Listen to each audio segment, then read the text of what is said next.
What is going on, guys? Thank you so very much for joining us right here on Tuesday night. It is Tuesday Night Titans, episode 114 for your Tuesday, September 30th, 2025. I am your host, JD from New York. As always, joined by the one and only, someone who I heard put in his resume to manage the New York Mets next season. Solomons, what's going on, man? You know, it's just... I feel your pain, bro. I do you, though? Yes, I don't know. I don't know if you do. I don't know if you do. When I die, okay, when I die, here's what I want. I have only one request. I want the Mets to lower me into my grave so that they can let me down one last time. It's my only request. That's pretty serious right there, man. Well, you see, that's what I mean. You're not a Mets fan, so you don't really understand. I know. Well, listen, man. I don't say it to poke fun. I'm in the same position that you're in. I was hoping for the Mets because my grandma was a Mets fan. Was she? Yeah, she was a big time Mets fan. Yeah. So I was hoping in that regard, but man, the comments on social media that I seen following their loss and the clips that I seen from Mike Francesa, who I listened to growing up with my dad as he took us to school. Michael K, yeah. He said, well, I don't care what Michael K said, but yes, I heard Francesa's rant. They were gutless crew. I heard what LaGreca said, not the Dave LaGreca, his brother. He went off. He was the best rant that I think I've seen all week. He just went in on them. Well, he's always got a good rant. Yeah, always. But yeah. Go Cubs. Go Red Sox. I already said go this. Away. Yeah, go away. Yeah. Until next season, until next spring training. We very much are glad you guys are here. Do not go away. It is episode 114. You know, I had a little bit of a conundrum as I woke up this morning because I usually prep for the show. I get everything ready. I get all my notes compiled. And I'm looking at my notes and I see barely anything. And I'm like, what we get for going live on Thursday, man. We talked about half of what we should have talked about today on Thursday, and then mixed with the fact that it's fucking dead and there's nothing going on and there's nothing exciting, we have to do something a little bit different tonight. Now, we do have news, and we will go over some of the shows that we have watched coming out of Friday, coming into Monday, but a large chunk of this show is going to be you guys, and we've asked on social media using the hashtag AskTNT. You guys have delivered. We have a ton of questions that Jason and I will go over tonight and answer and have some fun with that. So hopefully we will give you guys a very substantial and very much needed abbreviated episode of TNT tonight. So thank you guys for joining us here on episode 114. If you guys want to follow us on social media, at JD from NY206, at Solomon, so you guys know where to find him. Everything you need is linked down below in the description of this very video. Please hit that thumbs up. It greatly helps us out. We love being in the algorithm. Also, while you're at it, if you guys are watching us after the fact and not catching us live, a comment goes a long way as well. Super chats are open. It's the best way to support what we do here on Tuesday night. And make sure you guys get involved. Anything you guys want to know? Super chats, like I said, questions, comments, concerns, and you guys can still get your questions in because I haven't taken the tweet down. I haven't locked it behind any comments. So make sure you guys go and do that. We will hopefully get to you at some point in the show. All right, man. It is your ball game. What do you want to talk about? Where do you want to go? I honestly don't know. I don't know either, bro. I don't know where to be. I feel like throwing a dart at a dartboard. It feels like AEW Dynamite on a Wednesday, huh? Random crapshoot. That's the booking meetings. That's how it works. That's how it goes, man. With the blindfold on. Piece of fucking bubble gum, man. Wherever it lands on the fucking. We used to play pin the tail on the donkey when I was a kid, right? Basically the same concept. So we didn't have a chance to talk about. No, we did talk about Dynamite last week. We did. We did. Okay. Yeah. All right. Well, then why don't we start with SmackDown? All right, SmackDown it is. Yeah, we talked about Dynamite because you were wondering who the identity of El Clone was. Well, I know it's Arez, and I don't know if we're going to be seeing him now. Although, if it were up to me, I mean, the easiest thing to do, you just debut him anyway and let him run up his own 34-0 streak, and that way, when your boy Hologram is ready to come back, you got streak against streak. Bro, please don't give them any ideas, man. You really want him to put El Clone on TV and have him accumulate 34 wins so that when the regular hologram comes back, we get some fucking Undertaker versus Undertaker 94 SummerSlam conundrum on Dynamite. I feel bad for Arez, though, because, he was probably about to have this big opportunity, and it's like, what do you do with him now? Do you not use him? Like, he didn't do anything wrong. No, he's the hologram ain't going nowhere. He's going to be on TV just dark. He's hologram dark now. That's exactly what he's going to be, yeah. But what else would you do with him other than just have him on Collision building up his own streak? Nothing. But what do you care? It's going to be on Collision anyway, so, it's not like you're going to see it. Nobody watches Collision, man. Come on, it's not like you're going to see it, so who cares?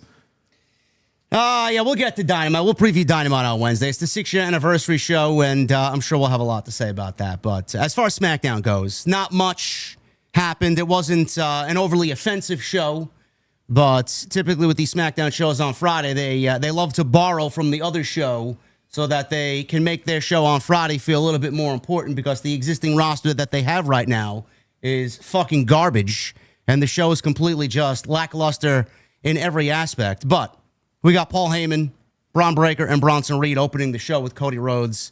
We'll start with that one, Jason. I said this last night. I guess we'll couple this together here. The Cody Rhodes and Seth Rollins stuff coming out of last week, and it was the first week that we got the build towards Crown Jewel as champion versus champion. I'm loving everything that they're doing so far, and I know you have said it, I have said it. You said it pretty emphatically last week that you're just done with this CM Punk and Seth Rollins shit, at least for now. Thank God we're getting a break from it. I'm more invested in Cody and Seth and the story that they have behind them than I have right now in CM Punk and Seth Rollins. Not to say that what Punk and Rollins are doing is bad. It's just taking forever for us to get to an end game. The Cody and Rollins situation, there's just so much rich story behind both of these guys. And it all goes back to when Cody was the mystery opponent for Seth Rollins at WrestleMania 38.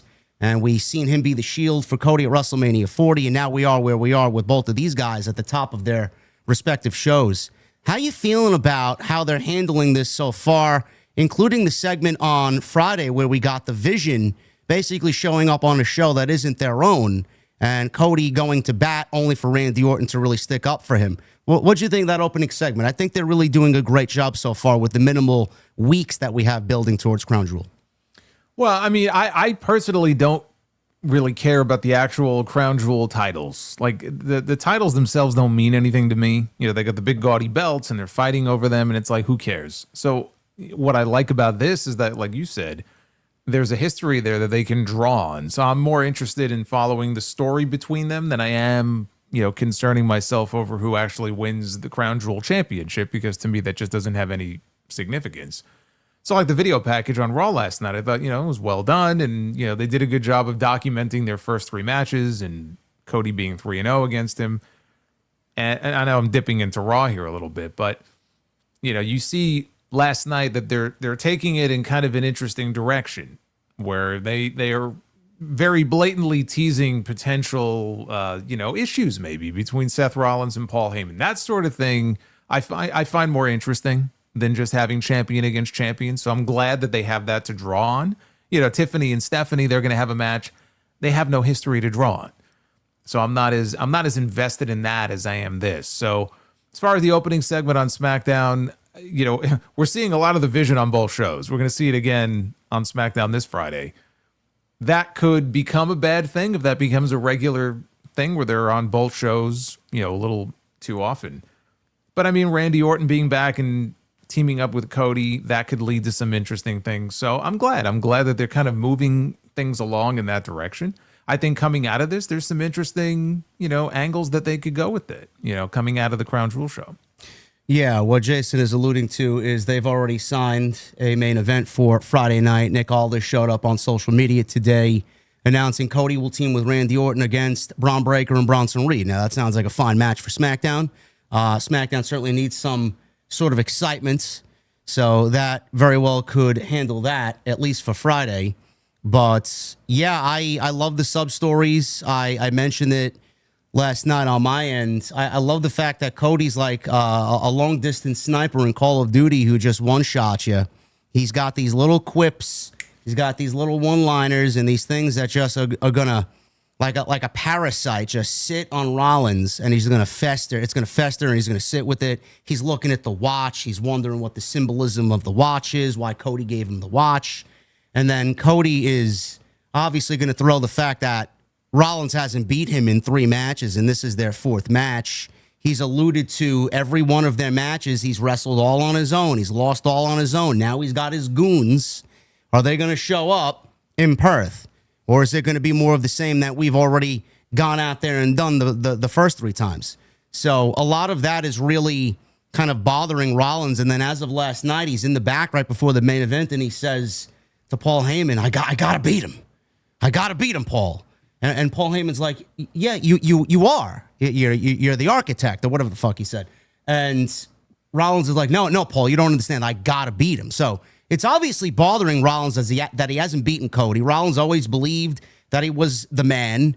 He said last night that, I was your shield, but you were the lesser of 2 evils. I didn't really even want to help you win the championship and help you finish your story. I had to do it to save the company, but he looked at Cody as undeserving as well because he feels like he's in that spot. I said last night, and I don't know how you feel, you mentioned the tension between Rollins and Heyman potentially being a thing here. I said, and I know you think the same thing, that Cody's going to lose this match. Rollins is going to win. He has to win.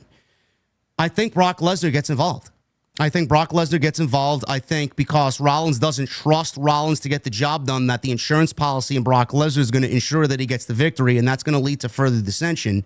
It's going to lead to war games and then lead to further dissension. But I think Rollins gets the aid from Brock Lesnar because Cody did have that one line as well. You didn't send them over to SmackDown, so who sent Paul Heyman out there to go announce Brock Lesnar for WrestlePalooza? It certainly wasn't you. And Rollins kind of reaffirmed, yes, it was me. All decisions in the Vision go through me. No, they don't.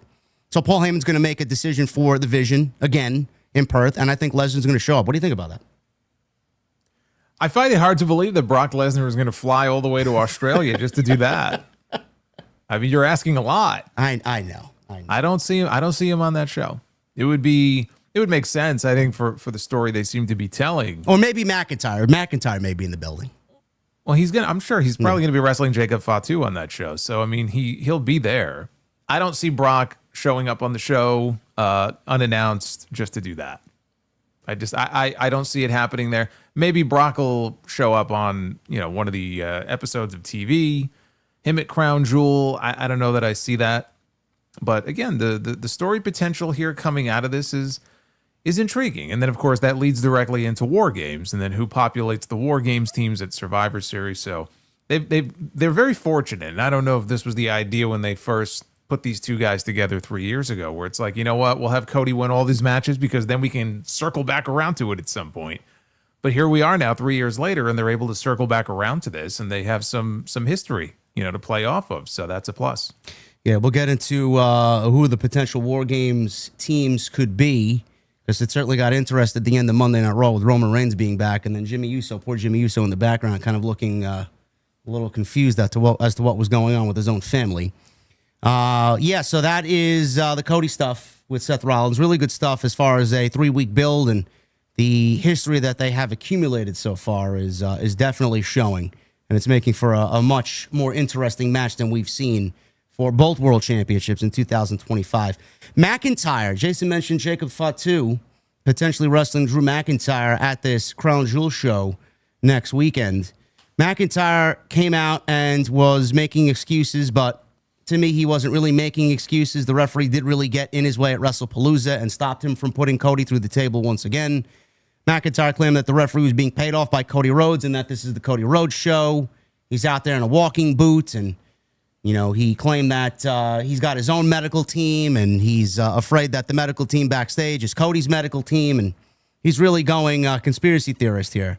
So out comes Jacob Fatu to shut Drew McIntyre up, and Fatu is back on television, and this is the first time that we've seen him since that dreadful SummerSlam Steel Cage match with Solo Sikoa, and thankfully they moved both guys on in completely different directions. Were you okay with them bringing Jacob Fatu back in this aspect, Jason? Because I know Fatu was a much-needed entity on this show, and putting him in the ring with Drew McIntyre certainly makes for an intriguing matchup. Of course. I mean, that's a match I'd love to see. So when I saw him out there, I said, McIntyre and Jacob, let's do it. I'm all for it. Plus, it gets him away from the MFTs. What's not to like? Those MFTs, man, they're still cutting promos, man, as if they're... That's fine. That's fine. That's fine. Compared to what they had them doing before, where they felt like they were all over the show, yeah, that's fine. You want to stick a couple of pre-tape promos in there? That's fine. I mean, they've done this now the last couple of weeks. It was so inconsequential that I even forgot to review the segment on Friday. Like, I think I completely glossed over it and went right into the next match. And then after, I'm like, oh, yeah, by the way, there was another solo Sikoa vignette on this show. Like, whatever. I mean, that's fine. I have no issue with that because it was the MFT show, dude, for so many weeks. Yeah. This is what I was hoping for. Like, put them on the back burner, let them fade a little bit into the background on the show, and let's, focus on some other things. So McIntyre and Fatu is fine with me. I'm glad to have Jacob back on TV. He is, to me, too valuable a part of that roster. At a time when that roster, frankly, could use some help, he's too valuable to just have sitting on the bench. So I didn't even realize until you just mentioned it that the last time we saw him would have been SummerSlam. Was he not on TV the week after SummerSlam? I don't remember. I don't remember either. I mean, that says it all. Like, SummerSlam's the last thing I can remember him doing. So maybe that's the last show that we've seen him. But since then, it's like the second week of August. We're going into October now. October, yeah. So I'm glad he's back on TV. Solo Sikoa is introducing or reintroducing all of his MFTs all over again, one by one, week by week. So I'm imagining that this is going to be the situation where they reveal and welcome back Tama Tonga to the MFTs. They'll finally be at full strength. He's been gone. He's been gone for a while now, so it sounds about right that he probably would be ready to come back. Hopefully, they're not adding a new member. Yeah, what this does, I don't know who would be the other member. Well, remember, I mean, he may not make it. Oh yeah, he may. Yeah, according to Dave Meltzer, he may not make it. Lance Anoa'i, he might not make it, according to Dave Meltzer. Oh my God, man. So Jacob Fatu is back on the show. What does this mean for Randy Orton? Because I know there's been some, I guess, I don't know, fan discussion. I know his wife posted something on Instagram saying that we need to see more of Randy Orton. We saw him on Friday. He helped Cody Rhodes. He's going to be wrestling on this coming Friday alongside Cody Rhodes against the Vision. Do we need to see more Randy Orton on television? What are you feeling about Randy Orton right now and the usage of Randy Orton? Are we not seeing enough of him? No, we're not. We're not. I think most of the big names need to be more visible on TV. And that doesn't mean every single week, but some of these names, and I understand Roman had a movie to film. That's why he was gone for a month. And then Brock, I mean, whatever Brock's schedule is going to be. But yeah, we should be seeing more of him on TV because, again, just at the top of the card on SmackDown, they're lacking right now. I mean, they're lacking in a few different areas. They're lacking on the women's side as well. So they could use all the star power they could get. So the answer is yes, we need to be seeing Randy more often. Yeah, hopefully he's got a very substantial role going into Survivor Series. So more Randy Orton, the better. Sami Zayn. He's got this U.S. Open Challenge, which I know Jason said on Twitter. I also said the same thing on my SmackDown coverage on Friday. I mean, without Sami Zayn and this U.S. Open Challenge for the last 4 weeks, this show is complete dog shit. I'm sorry, I was going to say it. I mean, it's the backbone of this show, which is awful to even think about because there's little to no creative that goes into an Open Challenge. All the bookers and the people that run this show have to do is assign a name to Sami Zayn and produce the match. That's it. So there's no story, there's no creative, it's just random opponents every fucking week, and it's basically been the backbone of this show, and thankfully we have Sami Zayn to have these open challenges, otherwise SmackDown would be completely lost. This was the best open challenge so far for Sami Zayn in this Sami Zayn Open Challenge for the U.S. title. Javon Evans answered the call, and they were in Orlando, which is NXT country, so good on him for getting the opportunity. This was the best match that Sami's had so far with the Open Challenge, Jason. Javon Evans, I know this is not his first rodeo on SmackDown. He had one other appearance. I don't remember what he did, but I do remember that he was on the show. I think it was a tag team match of sorts. But this was a great showcase. And if you want a match and a moment where your star is elevated, I mean, he's not going to be a household name after this match. He's not a fucking superstar in the making here after this one match. He will have a great future ahead of him, but baby steps. This was a great step forward, Jason, for Javon Evans. I mean, people are more now knowing who Javon Evans is after this match and then what he did at No Mercy than any other time in his WWE run, man. He's fucking killing it lately. Yeah, I mean, you can see the potential is there for him to be something special. And, you know, whether it was the feud with Ethan Page or that match he had with Oba Femi, he's had a lot of memorable matches, you know, in his run in NXT. And then you just watch him in the ring and he's so smooth in there, the way he flies around. They don't have anybody like that on the WWE roster. I feel like in AEW, you have a bunch of people like that. So if you were to drop him on like an episode of Dynamite, I mean, he would gel very well and kind of blend in very well with the surroundings there. But in WWE, you don't find too many people who fly around the ring and move around the ring the way that he does. And he is still very young. So I think he's 21, right? I don't even think he's 22 yet. Yeah. So to be as good at that age as he is, you know, as long as he keeps growing and having the chance to work with people, like he's worked with Sammy on Friday. Remember, he worked a match with Randy Orton once before. Those are the kind of people that you want him working with, you know, those veterans who have been there for so long, and he puts in these performances, even if he loses. His stock really went up, you know, a lot last weekend. So they've got something special in him, and hopefully he'll continue to ascend. He's not somebody I would have on Raw or SmackDown anytime soon. I think you want to build him up eventually. He could be NXT champion, have an NXT championship run, and then when the time is right, you know, in maybe a couple of years, whichever brand, you know, needs him the most, but you plug him in on the main roster at that point when he has a little more seasoning, and he should be one of the top names, you know, on the show. He's very talented. Yeah, they have guys like Ray Phoenix on the show that don't really do that type of thing. He did that type of thing in AEW. I mean, he was all over he was like he was flying all over the place. And he was injured seemingly every month over there. We haven't really seen that Ray Phoenix here on WWE television. Yeah, I mean, well, there's a WWE style. I know. They sterilized him. I know. There's no real, there's no hard and fast definition for it. But if you just watch some of these people, whether it's Ray Phoenix or if you watch even some of the Joshi talent, you know, whether it's Julia or Io Sky, as great as Io is, like, go watch the matches that they were having in Stardom and watch their matches in WWE. It's totally different. So you could tell, like, I don't know if watered down is the right word for it, but there is definitely stylistically a difference between what you see with this WWE product, especially the main roster product, and what these people would be doing elsewhere if they were working for some other company. Yeah, it's crazy. They get a little adventurous, you know, every now and then. They had Penta do a second rope Canadian destroyer on fucking Grayson Waller on Monday, which looked fucking unbelievable. So, you know, when they want to, they let them kind of show you an inkling of what they can do and what brought them to the dance. But we don't see it all that much. I think Ray Phoenix is somebody that we could kind of turn up from a low burner heat to maybe a medium. I'd like to see some of that. Javon Evans certainly could inject that adrenaline to Monday or Friday.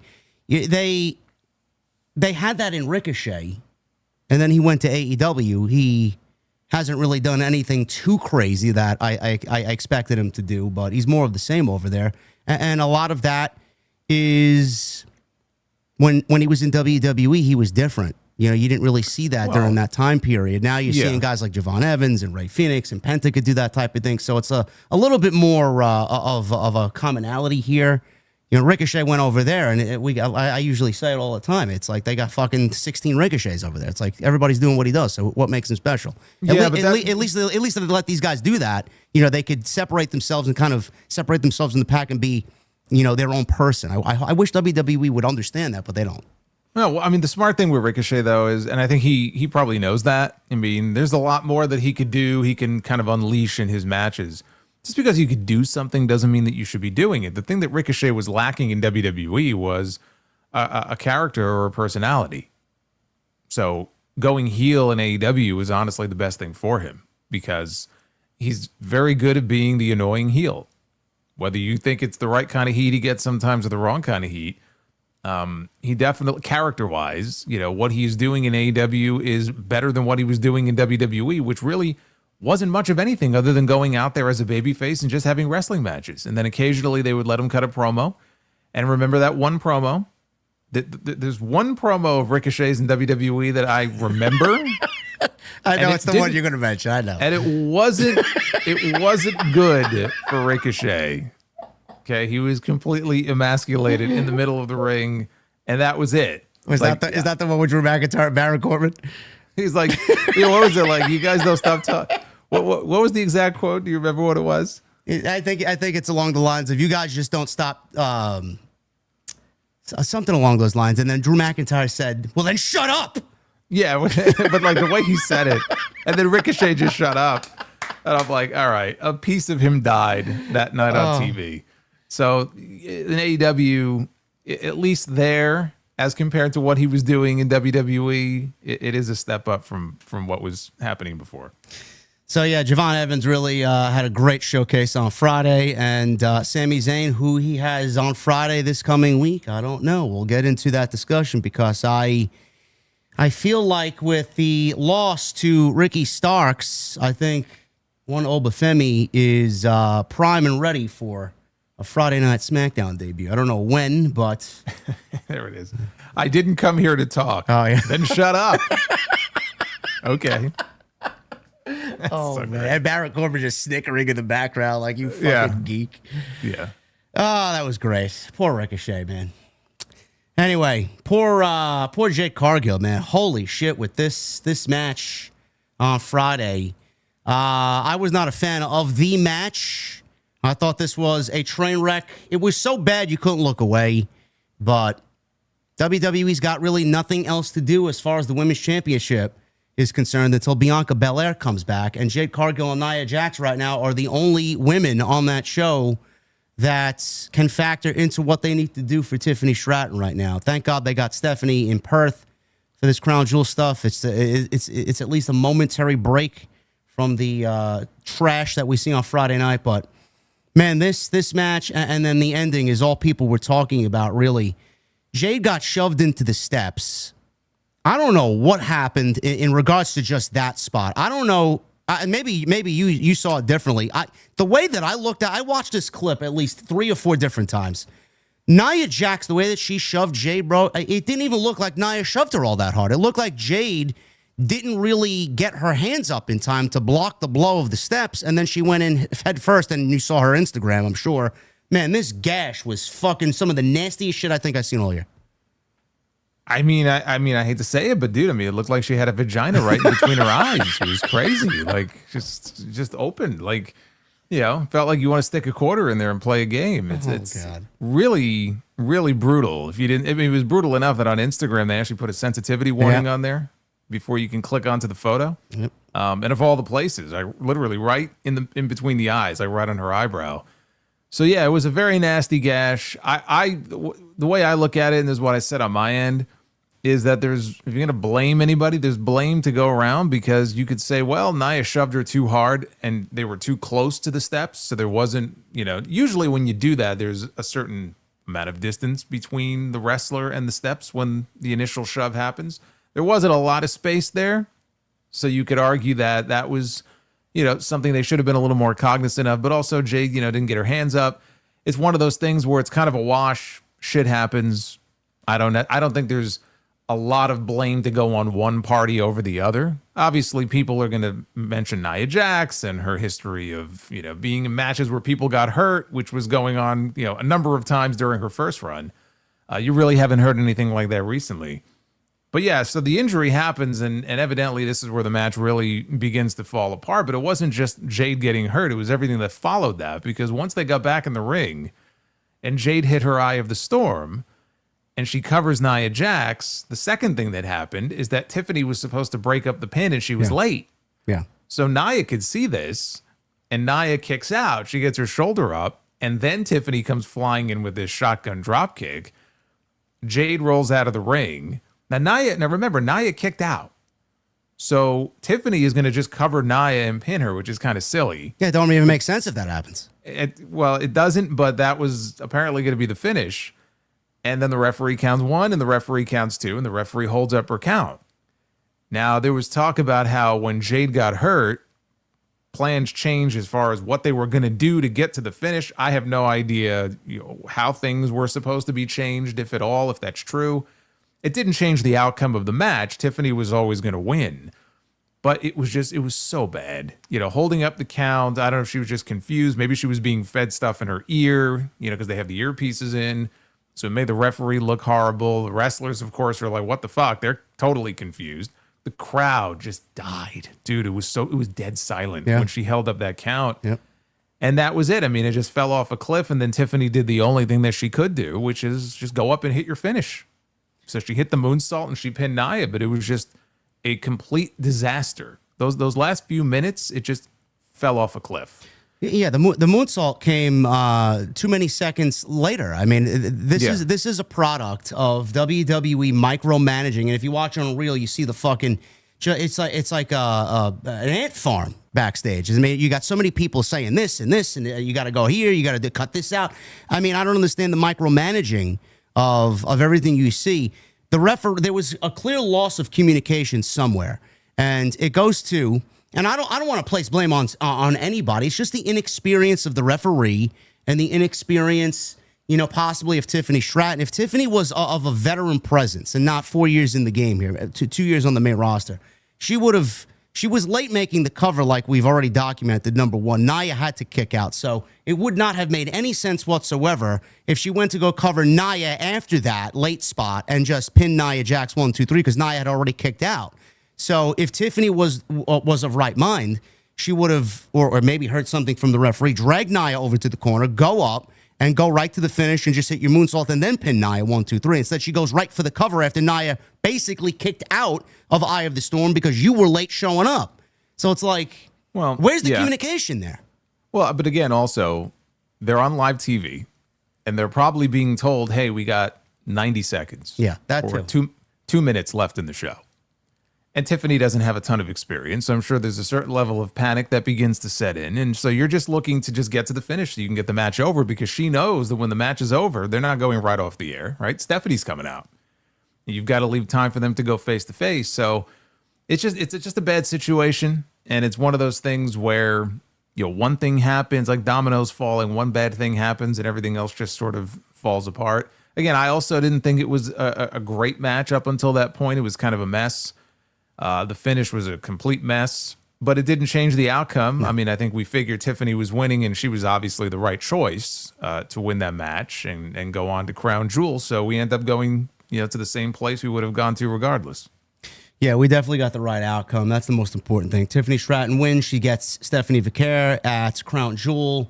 It is champion versus champion. Now, as far as Stephanie, they are really highlighting that she is on this unbeaten streak. She's got 280 days as champion. So they're really making that as it's basically all they got, honestly, for this match. It's all they got going into this show next weekend. And they're really highlighting that, which to me, you look at that. I watch a lot of baseball during the season. And when, you get someone on the announce team saying that so-and-so is like fucking batting 800 with men in scoring position. And then, they got bases loaded and he fucking does nothing. It's like, yeah, thanks a lot, guy. I don't need to hear that. Yeah, basically.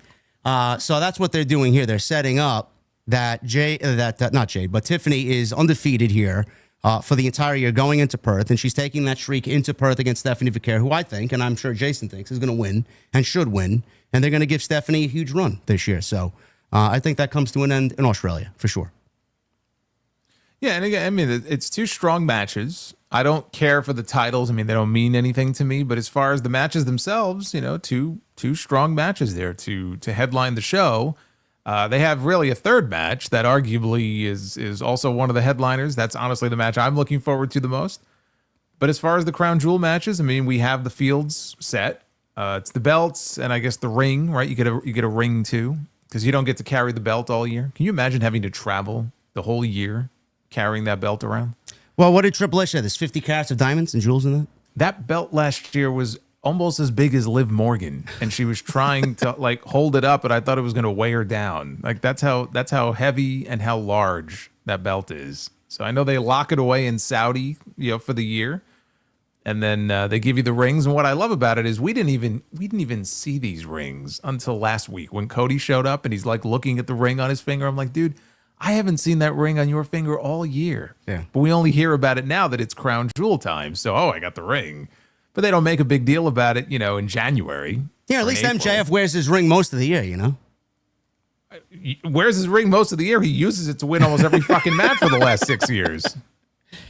Oh, man. Yeah, it's just creatively lazy. Yeah, it's champion versus champion. Vince did it. You know, the Survivor Series for so many years, he did champion versus champion. He did U.S. champion versus IC champion and tag team champion versus tag team champion. It's like fucking the one time a year where they have to do nothing. It's just book matches. Yeah, thanks a lot, man. Appreciate it. Thanks for the real great creativity there. But that's what Triple H is doing here, at least for these two matches. Two great matches nonetheless. And I'm more excited about this Crown Jewel show than I am for WrestlePalooza, just based on paper. So that was SmackDown. As far as the Nia Jax thing, you know, people, again, you know, when they see Nia botch, it's one of those things that people can't seem to help themselves with on social media. One fan on X claimed that Jax intentionally injured Cargill and called for her to lose every match going forward or be fired. The post drew, obviously, some pro wrestlers to chime in. Baron Corbin, he chimed in and said the fan had no idea what they were talking about. Chelsea Green also came to Nia Jax's defense, calling her one of the best in the division and describing it is a travesty that fans don't recognize this. Green went on to praise Jax as a locker room leader and emphasized how lucky WWE's women's division is to have her on Friday night. So there you go. You know, fans being shitty. What else is new, you know? Well, we know what the Crown Jewel title matches are. I mentioned before, there's one other match at Crown Jewel. We know several of them now, but the one that became official late last week, which is the one that I am looking forward to the most on this show, which involves one John Cena. And John Cena is not someone that we're going to be seeing on TV until Crown Jewel. So there really isn't much in the way of any kind of build to be done here other than just giving people the match that WWE is claiming the fans asked for. And so we gave it to them. You know, look how great we are. We listen to the people. Yes, Paul Levesque says, please don't hate me too much, fans, for WrestlePalooza. I'll give you what you want, just a little bit. Yeah, I mean, look, he's a man of the people. He gives them what they want. He listens and he gives it to them. And so we're getting John Cena against AJ Styles. And I had all but given up on the idea of even seeing this match. AJ himself, I think in that interview, he did an interview with Tokyo Sports. So it might have been with them. But he said he didn't think it was happening. So it was as much of a shock to him as anything else.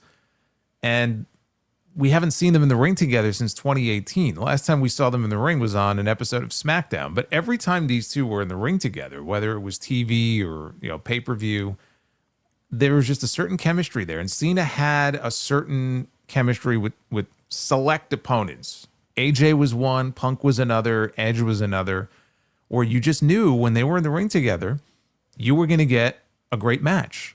So now here we are all these years later. We know Cena can pull a great match out of himself if he has to. We saw two of them in the month of August. And AJ, his career is winding down. He's been talking about that lately. He may be in the twilight of his career as well. I think these two are going to go out there knowing that this is it.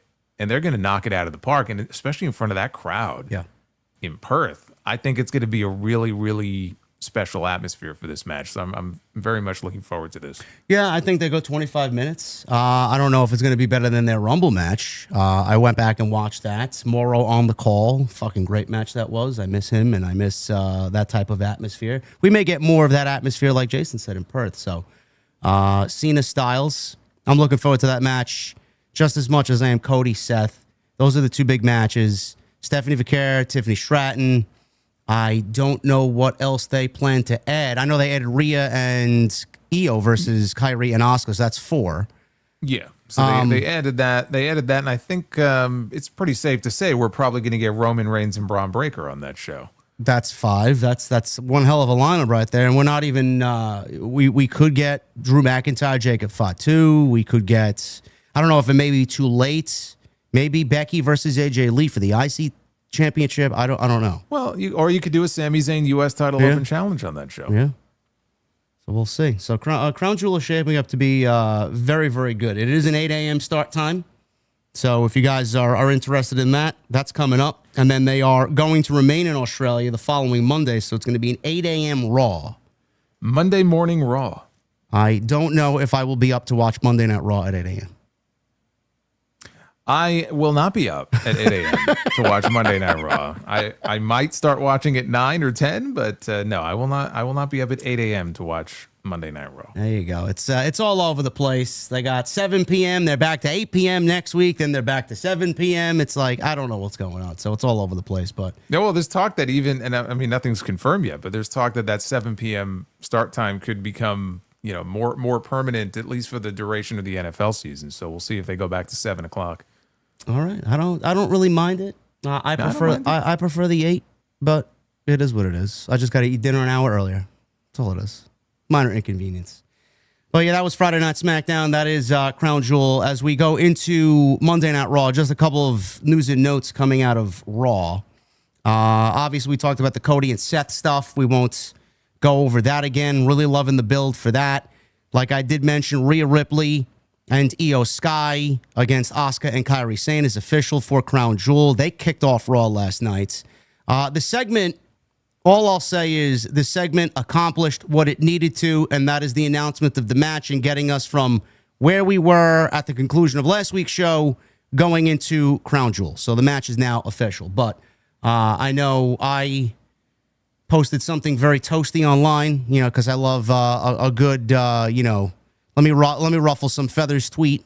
I don't really, I kind of taken a step back from doing that. I know Jason said the same thing. We love Io. I think everybody loves Io. To me, Io is the number one women's wrestler in the entire world. I think Jason feels the same way as well. But the acting skills, bro, the acting skills are just not there. I know I saw your tweet last night, and I saw you had to close it because I'm assuming the sickos were knocking on the door a little bit too heavily last night. I did the same thing. The acting was terrible. It looked comical. It was silly. It's just not believable. It's just over-exaggerated and over the top. That doesn't mean we hate Io. I got people slipping into my mentions. Oh, you hate Io? Well, don't disrespect Io Sky. Well, who said anything about disrespecting Io Sky? Do you listen to any of our content? We have put this woman over time and time and time again. Can I just call out exactly what it is? It's just bad television. Just bad acting. What the fuck you want me to say? You want me to sit there and say it was good acting? Yeah, I mean, what's so funny about it is, I got a bunch of comments saying, why would you even say something like that? Like I had committed a war crime or something, But like, why even bring up her acting? And look, English is not her first language. I'm sure it's not an easy thing for her to go out there and just cut promos in English, let alone have to emote and act, right, in a different language. I get it. But I just love when, the Bloodline, when we had the peak of the Bloodline, right? What was really a subject of conversation with a lot of people? They were talking about the Bloodline story with Roman and Jey and Sammy and all the interactions and the acting. And there were people saying, oh, they should win an Emmy for this, right? There were even people who were saying that, like, oh, they should be part of the Emmy nominations, right? And I didn't hear these fucking people saying, well, why would you bring up their acting skills? What does that have to do with anything? You're a weirdo.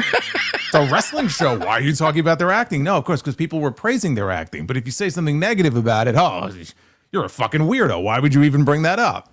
So they don't recognize the hypocrisy of it, that it's a scripted television show. They wrestle, which is performing. They perform in the ring, but there's a lot of storytelling and acting that happens on the show, and there's nothing wrong with chiming in with an opinion on what you think about their acting. I even said later in the show, when Io was sitting there still covered in blue goo, and then she made the announcement, she told Rhea, like, I talked to Pierce, you were right. I talked to Pierce, we got the tag team match at Crown Jewel. She was kind of more serious. I said, okay, this was good, But when she was out there and she had to overact, it was like something out of a bad soap opera. Like, it's not the end of the world to say that, it's an opinion. But of course, you say anything negative, you're bullying this person and this and that. I'm like, so unfortunately, there was a lot of that kind of brain rot that was very visible on the social media. My favorite moment, and I put some tweets up actually during the stream to illustrate some of the tweets that I got. And I had one person who just tweeted me back and called me a nerd for bringing this up. So I look at their profile, and the only thing in their bio is Io Sky fan club, like it was like Io Sky fan. It was like the only thing in their bio, and their avatar was a picture of Io Sky. And I said, okay. I said, I'm taking there was something else too. I'm like, I'm taking a screenshot of this just so I can send it to your therapist so that they can have it for your file, because I think they're going to need it. There was a lot of that going on last night. Io Sky has her fans, I'll say that much, and you better not say anything even remotely negative about her, or they're going to come after you. Everything, bro. I'm just looking at, just for shits and giggles, the people that I blocked last night. I hid their comments in my thread. These are the people that I hid.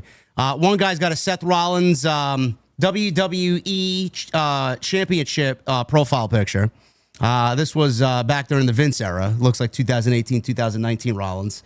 I got a Carmelo Hayes profile picture. Could have been when they were born. Yeah. I got a Carmelo Hayes. I got a Jay White, and I got the Pokemon Ditto as a profile picture. These are the people that reach into my. Yes, there was. Okay, so there were some people in the chat here who were on my Raw stream who reminded me. There was one person who said, "Don't chat her." Yes, yeah, I got the same thing. I'm looking at. Stop speaking on her. I see here. No. But they said something about Roman Reigns, about how you were like, y'all. I love that. Y'all were glazing Roman for 4 years, which I have no fucking idea what they're even talking about. Was I praising Roman's acting skills for 4 years? I mean, I have no idea. But then they said, don't chat her. And I said, what does that even mean? Don't chat her? Do you know what that means? No, I don't know what that means. What does it mean? Okay. All right. I thought maybe you would know. Don't talk about her, I guess. That's the first thing that comes to my mind. Don't chat her? That's okay. One guy called me a glazer. It's for my comment. Like, what the fuck does that mean? I don't. So you were praising her? I guess. Okay. You're a glazer. I sure. Everybody loves to glaze Io Sky. I mean, she deserves it. But this is the nonsense that we have to deal with, just because we call that a simple criticism of the show. But yes, people, in terms of the overacting in the segment, it was bad. Yeah, it's not the end of the world. It was bad. It's one segment, and you move on. Yeah. It's not a big deal. That's all. It's okay to comment on that. You're not going to lose your wrestling fan card if you comment on that. So let's leave it alone. Better off just locking the comments, bro. That's the way to go. Then they quote tweet you, and then they call you a coward. Look at this guy. Look at this geek. He hit his comments. No, I don't hide their comments. I turned it off because I was just the notifications that kept going off were annoying. I'm like, all right, yeah, we've moved beyond this now. So I think we can finally drop the discussion of it and move on. But my God, holy shit! Yeah, it was pretty bad. Anyway, it was very awful. But yeah, I mean, as far as the match, I'm excited for the match. I think it makes a lot of sense that this is happening. Yeah, I did mention though, I thought it was very funny how Io got misted as Rhea did the week before, and Rhea looked like a Smurf. Io got misted, and it's burning her eyes, and she's screaming. And we had multiple segments where she's still in the back, and she's covered in this blue goo. And like in that first segment, the medical people are there, and it's almost like they're like, "Well, what do you want to say? How about you get her some fucking water to wash that shit out of her eyes, right?" 2 hours later, it took Rhea Ripley showing up to be like, "I'll go get you some water." No, they bring bring over a dry towel, bro, as if that's going to do anything. Yeah. 2 hours later, I'll go get you some water. Yeah, that's probably a good idea. Look at this. There's one more comment here. One guy actually quote tweeted Solomonster's tweet and said, "Bro does a podcast with JD from NY and we take his opinion seriously." Yeah. This is the shit that we have to deal with. Normally every night. There's always one of them, at least. So yeah. That's it. Yeah. That's wrestling fans. That's it, man. These are wrestling fans. There you go. So, yeah, that's happening at Crown Jewel. And the Monday Night Raw women's division, the fact that we got this match and we got Stephanie Vaquer on the show with Tiffany. We got some great ladies action in just a little bit over a week. So looking forward to that. Dominic wrestled Rusev for the Intercontinental Championship. I did not expect a new champion. I was low-key hoping for one. But the way that this ended clearly set up for a rematch, because Dominic tried to cheat by pulling an Eddie Guerrero by faking hitting Rusev with the belt. Referee did catch him. And then some shenanigans with the referee taking the belt away. Dominic chasing the referee and backing him into a corner, which led to a low blow on Rusev. and a roll-up. So the Bulgarian Brute loses to a roll-up with the hooking of the tights. 1, 2, 3.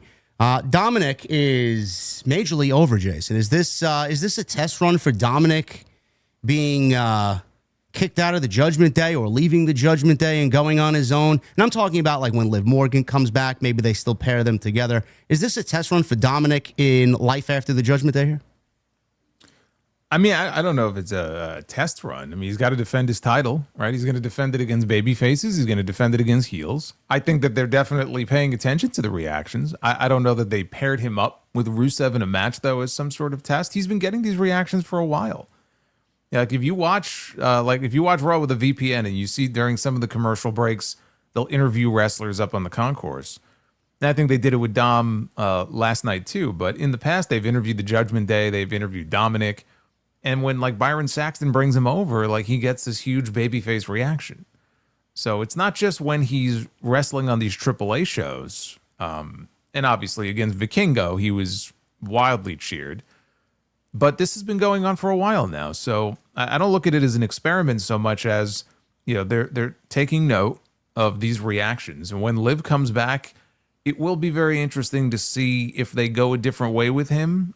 I don't know that I would just turn him babyface right now. I think it should be more of an organic thing. And he's still, like, there's still mileage in him as a heel.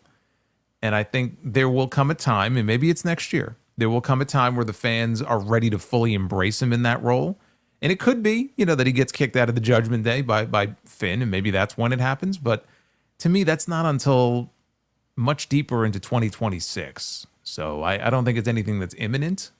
But you can tell, like, he's going to be a big babyface when the time comes. I just think it's still too premature. Who is he losing that title to? Who do you see him losing that IC title to? Rusev? No, I don't think it's going to be Rusev. It just is a matter of how long do they keep it on him for? Like, does he drop it at WrestleMania?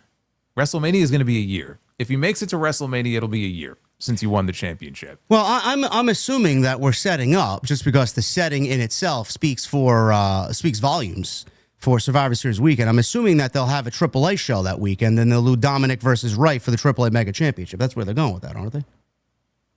I mean, they could, but I'm talking about the Intercontinental title. I know. But they love him holding 2 championships. It's just something about them. Yeah, he's got 2 championships. If he's going to lose one first, I think it's going to be the Mega title.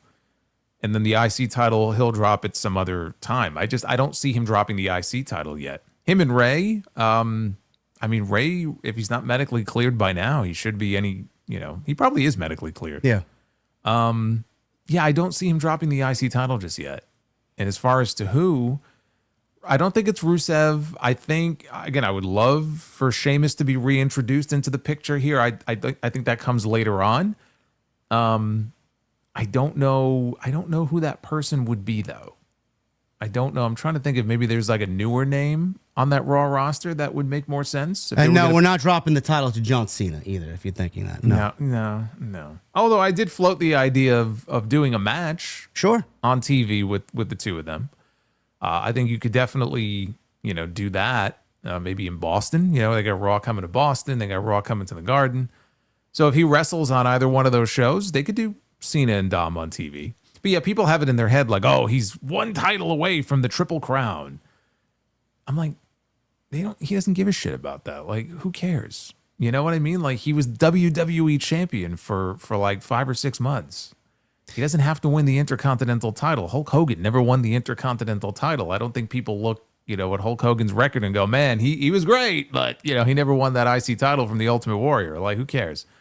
So, I don't know. I don't know who he drops it to ultimately, but it's going to be a while, I think, before that happens. It's not going to be AJ. It seems pretty apparent it's not going to be AJ Styles. We thought that was going to be the case, and now they moved him on completely to something else. Chat says Penta. I'd love to see Penta win the IC title. Yeah, I could see Penta. Sure. They got to do something different with Penta. He can't keep feuding with the New Day for the next 3 months. Well, hopefully that ended last week with that Texas Tornado match. Now they got now they got LA Knight mixing it up with the New Day. Holy, talk about a fucking vortex you don't want to be stuck in, man. Holy shit. At least he won. He actually won a match last night. That's the only reason why they booked it, to give him a win. Holy shit, he actually won. I was shocked. No, I like that though. You know what? I'm fine with Penta. If they want to put the belt on Penta, I think that would be fine. So yeah, that is Dominic and Rusev. So we'll see what happens, if any, if there's a rematch coming out of that. We talked about the Rollins and Cody segment. I thought that was the best segment of the show. We just mentioned LA Knight beat Kofi Kingston. Not really much there. Raquel Rodriguez beat Bayley. Bayley continues to dip in and out of this crazy role model. We still got that. Hopefully that changes over time, especially if she's going heel. But the other thing I want to talk about coming out of Monday Night Raw, this is funny, and then we'll get into the main event. AJ Styles and Dragon Lee wrestled the Los Americanos. Yeah, it's AJ Lee, yes. Los Americanos.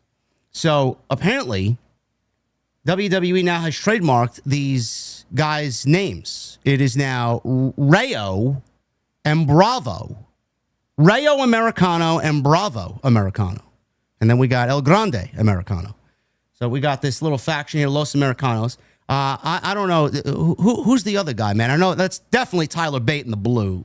But people were telling me that was Pete Dunne in the red. I didn't believe that was Pete Dunne. Didn't look like Pete Dunne's body type. I think it's been Pete Dunne and Tyler Bate. Oh, man. It just, he looks different because it's just, he's wearing, usually he has that singlet. Yeah. His gear's a little bit different.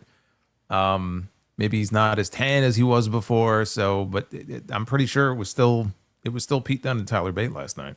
All right. Well, I don't know what the end goal for this faction is, but now there's I three. think they're waiting for Chad Gable to come back, and then they'll kind of figure out where they want to go with it. You know, Gable had shoulder surgery in July. I don't know that he's going to be back before the end of the year, but I think they like the Americano stuff, so I think they're going to keep it going for, you know, as long as they can get mileage out of it. And then when Gable is ready to come back, because think about it, like Gable's out of sight, out of mind. And the first time we see him back, he should probably be under the mask in the Americano gimmick, you know, when and then they'll be able to tell kind of who it is. But I don't think he just randomly shows up on Raw as Chad Gable. You know, he has to be integrated into this in some way. And so does he, you know, end up feuding with Kaiser Americano? And do they kind of feud with each other, or does he join their crew? I don't know what happened to the Creeds. Maybe we get El Grande. Are they? I think they've made appearances recently in NXT. Maybe we Gable and the Creeds versus Los Americanos. Could be. Poor Pete Dunne, man. Poor Tyler Bate. You know, that was a great fucking tag team if they actually put some effort into building them up and giving me a reason to fucking care. Yeah, I mean, nobody cared. So that was the problem. They weren't getting reactions. But like you said, they didn't really do a lot to build them up. They were a great team. And they'll be a great team now, too. They're doing the silly gimmick. But yeah, I mean, the problem was nobody cared. Yeah. You know, they just were not. You could say that about other teams as well on the roster. In this role, they do get more of a reaction. It is more entertaining. It is kind of sad that this is, you know, what they have these guys doing when they've done not much of anything for most of the year. I know Bate was hurt. And Kaiser too, right? Kaiser's been under the mask, and good for him. He's taken this gimmick and he has made it his own, and he's on these AAA shows, he's singing songs in Spanish, and they're going nuts for him. So he's doing well, but it took putting these guys under a mask for a comedy gimmick to actually give them something to do on TV. Yeah, Kaiser's killing it. You know, sometimes the opportunity that presents itself may not be the opportunity that you thought, you know, was what you wanted, or, you know, exactly coming out of Imperium. This was a suitable thing for him to do. Now he's owned it. He's killed it. He's gotten TV time with it. So good on him. He's a great wrestler, and I'm entertained by it. So he's all over the place. So hopefully that continues. AJ, you mentioned he's wrestling John Cena on December 13th, Washington, D.C. WWE did make it official. Triple H uses all the big keywords and buzzwords. AJ's wrestling Cena at Crown Jewel. I'm sorry, not December 13th. Yeah, Crown Jewel, his retirement match in December 13th, Washington, D.C. Triple H used all the buzzwords. You know, big spectacle. It's going to be on Peacock. Did he promise surprises? Did he make that mistake again? He said unforgettable. I know he used that as a keyword, but I got Andrew Baydala, our guy Andrew Baydala, put this tweet out. Look at these fucking prices for this show. TV side ringside for John Cena's retirement match in Washington, D.C. This is a Saturday night's main event. This is a Saturday night's main event. Row 1, row A, $11,500 per ticket. So apparently the WWE Champion package, which that is, you get floor seating, a photo op with John Cena, a Cena exclusive gift, ringside photo op, premium reserve seating at the Undertaker live show on the Friday before. So that's the $11,500 ticket. Second row, row B, that's ramp side, $9,500 per ticket. And then the fifth row, row E, you're looking at $6,500 per ticket. It's crazy. Well, it's for the moments, JD. It's for the moments. I gotta spend what it would cost to buy myself a brand new used car, bro, just to sit to see John Cena retire, man, for an unforgettable moment. And with the booking that we've had this year, no less, I mean, that's they're charging you $9,000 for a WWE booked Saturday night's main event show. Yeah, I mean, that's I don't know. I wouldn't spend that much money to go to like a classic Raw's War back in '99, and I went to a whole bunch of those, and those were fun. But there just gets to it, and I know they're trying to throw in some add-ons in there and stuff, and that's cool. And it is John Cena's final match. There's going to be a lot of people who want to be there. It's part of history. If you believe that this is going to be his final match, but of course they're going to milk these people for all they're worth, dude. Like it's like when we see Triple H on the roof in these commercials hyping up WrestleMania 42. He's on the roof of that. He's on the roof of Allegiant Stadium, right, in the commercial, and he's like, and again I'm paraphrasing here, but talking about how they're going back again. Like we were so successful, we had to come back. Like, yeah, you were so successful. You made so much money on the show last year, and you charged so much money for tickets and made so much money. We have to go back, right? And that's the premise of the entire commercial, which is just kind of funny to me. It's the truth, but I don't know how that's supposed to entice people to come back. But that's what it is. They're going to milk you for all it's worth. It's why Saturday night's main event and Cena's final match is not in Boston. It's in DC because I guess they outbid Boston, right? They put the better bid in. So that's why they're going to be there, which Cena has no connection to whatsoever, instead of being in a place like Boston. Yeah, those WrestleMania tickets, I think they took an increase of at least 20 to 25%, maybe more than that over last year. Mm-hmm. They got some fucking balls after the show that they gave us last year. Remember what Mark Shapiro said? He says, we have some work to do on our ticket yield. So we're only going to go higher.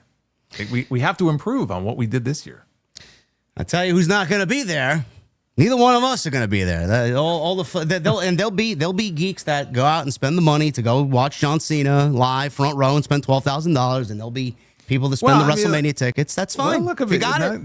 They're not geeks. They're just if you have the money and that's how you want to spend it, then again, for the experience, by all means, go ahead and do so. But I'm just saying, to make a broader point in terms of ticket prices for a lot of these shows, there are a lot of people who ordinarily would go to these shows or would go to like Raw's going to be in Madison Square Garden in November, right? November 17th. And I've had people asking me, are you going to be at that show? Because that's John Cena's final show ever at MSG. I'm like, no. Because if you look at the prices for that show, it's a similar story. And I'm like, I can't justify that. No, that's a whole month's worth of rent right there to go buy a standard ticket to that show. I mean, I'm working that night anyway. I have my own show that I do, but even if I didn't, I would not be going. But there are people who are going to go. They're still packing in these buildings, and Cena's retirement tour has been a big draw for them. They're not going to have that next year. So now that they only have him for 4 more dates, they're going to milk it for all it's worth. Yeah, we got that. Listen, man, we got to enjoy it. As far as we got Cena so far, we got 5 dates left. We got to enjoy it. So the cake says, get those super chats ready. Yeah, get them on in. Yeah, get them on in. I know we won't be spending them on fucking WWE tickets. I'll tell you that. Come on, man. We got to go front row for John Cena's final match. We got to get the super chat fun going, man. And we're gonna be vlogging live from the front row. Yes, in Washington, D.C. When WrestleMania hits New Orleans, if that's even still a thing, then we'll be there, because I've never been, and I probably won't be there until the day that they announce WrestleMania is going there. So yeah, that's John Cena and the news on John Cena and AJ Styles there, and Cena's last match. Roman Reigns. Now, this ended the show on Monday, and the main event was a Texas Tornado tag team rematch from WrestlePalooza. It was the Bronson Reed and Braun Breaker versus Jimmy and Jey Uso. Bronze Breaker. Yeah, bronze breaker.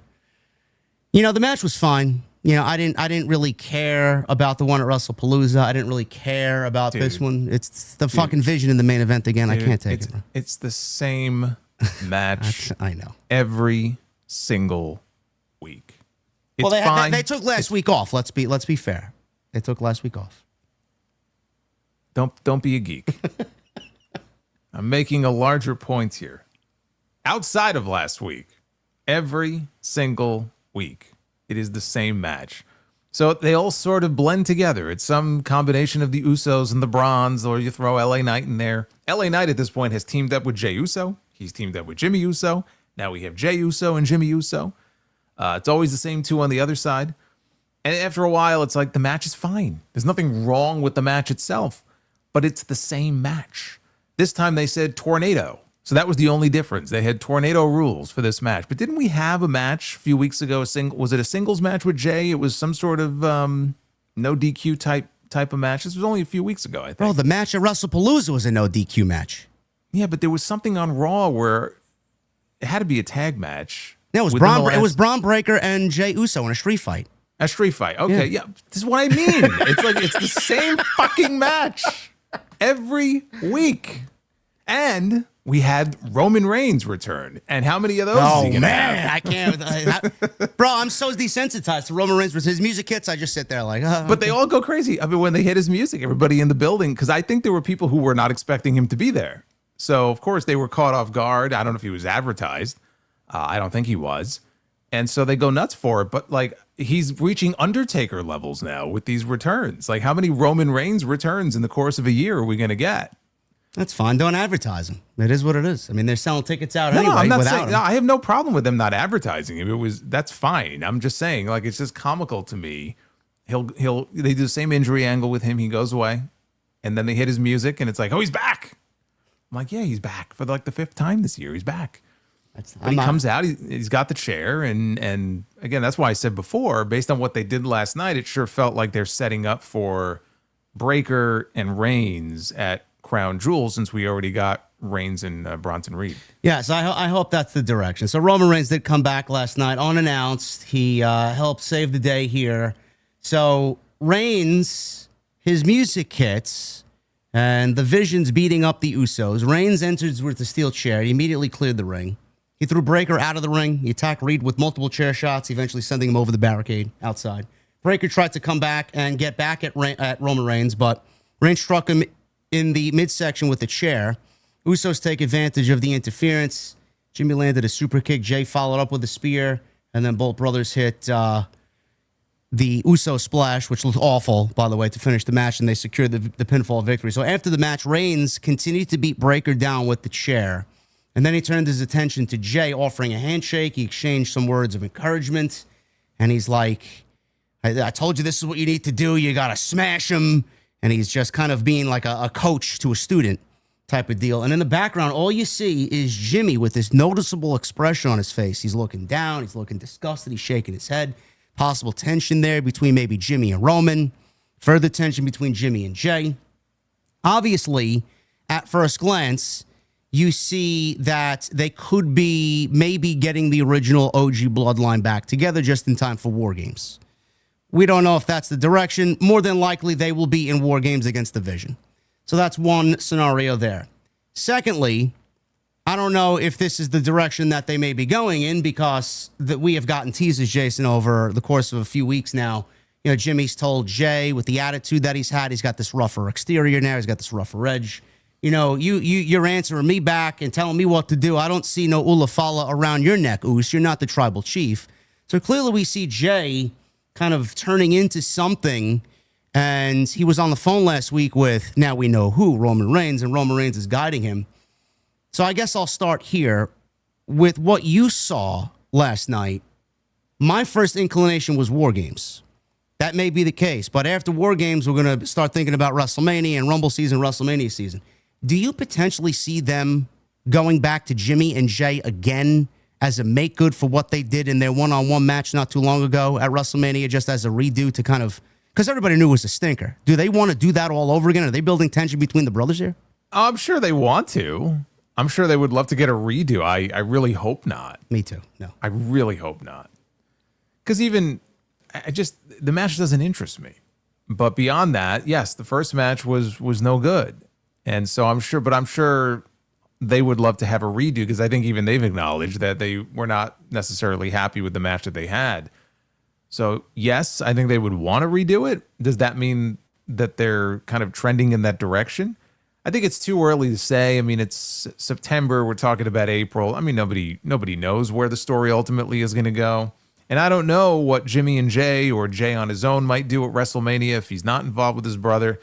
But Jimmy versus Jey, it just doesn't interest me. But talk to me in a few months. Maybe there's a way where the story could be such that they could kind of bring me around to the idea. As I sit here right now and you just pitch that idea to me, my answer is no. No, I agree. I don't want to see it. Don't care to see it, and I agree. It's too early to talk about. But I did think about that over the course of the evening into today. The bloodline, the OG bloodline. Again, something that I don't want to see take shape on television. But if we're talking about who's going to take down Seth Rollins, is this a situation because, Punk and Rollins, if we're going to go Punk Rollins and we're going to have Punk win the World Championship, the only place to do that is at WrestleMania. Punk winning the championship at WrestleMania is the ideal goal here. To do it earlier, to me, it doesn't make any sense, because I don't want Punk walking into Mania. I think it's more special if he wins the title at Mania. So what do we do with this Punk and Rollins situation? Because if Punk and Rollins is the direction, then it's got to happen before WrestleMania. Where that happens, I don't know. Or do they just kind of end it at War Games, and then he focuses on winning the Rumble and getting a WrestleMania main event for the World Championship, which was his ultimate goal in the first place? So the reason why I mention this is because we're heading towards War Games now. It looks like we're getting some form or fashion of the OG bloodline. It's going to be Roman, Jimmy, Jey, and I would presume it's going to be Punk and Cena to round out the babyface side against the Vision, and maybe a loose partnership with Drew McIntyre and Brock Lesnar. That's the 5-on-5 match. So what I'm trying to get at here is, are we looking at a situation where Roman is the one to take down Seth, and Roman is going to be the one to end the Vision, while Punk goes on to win either the Rumble or the Chamber and get Cody at WrestleMania? And we're looking at Seth Rollins and Roman Reigns, and then Cody Rhodes and CM Punk at WrestleMania. I don't know how you're feeling about it, but I think Punk and Rollins right now, as a major program on Raw, I think they need to move away from that, and I think Roman Reigns is the right guy for Rollins here. Yeah, I mean, honestly, I would prefer Roman and Seth at this point. I've really soured on the idea of dragging out Punk and Seth for that long. They've exhausted me of all the excitement I may have had early on for that match, because we've seen it a bunch of times, and they've been feuding for 2 years virtually nonstop. So I hope they can blow it off before then. And if the direction was to be Rollins and Reigns, there's enough history there between the two of them that I think that, to me, would be the bigger play for WrestleMania. Yeah.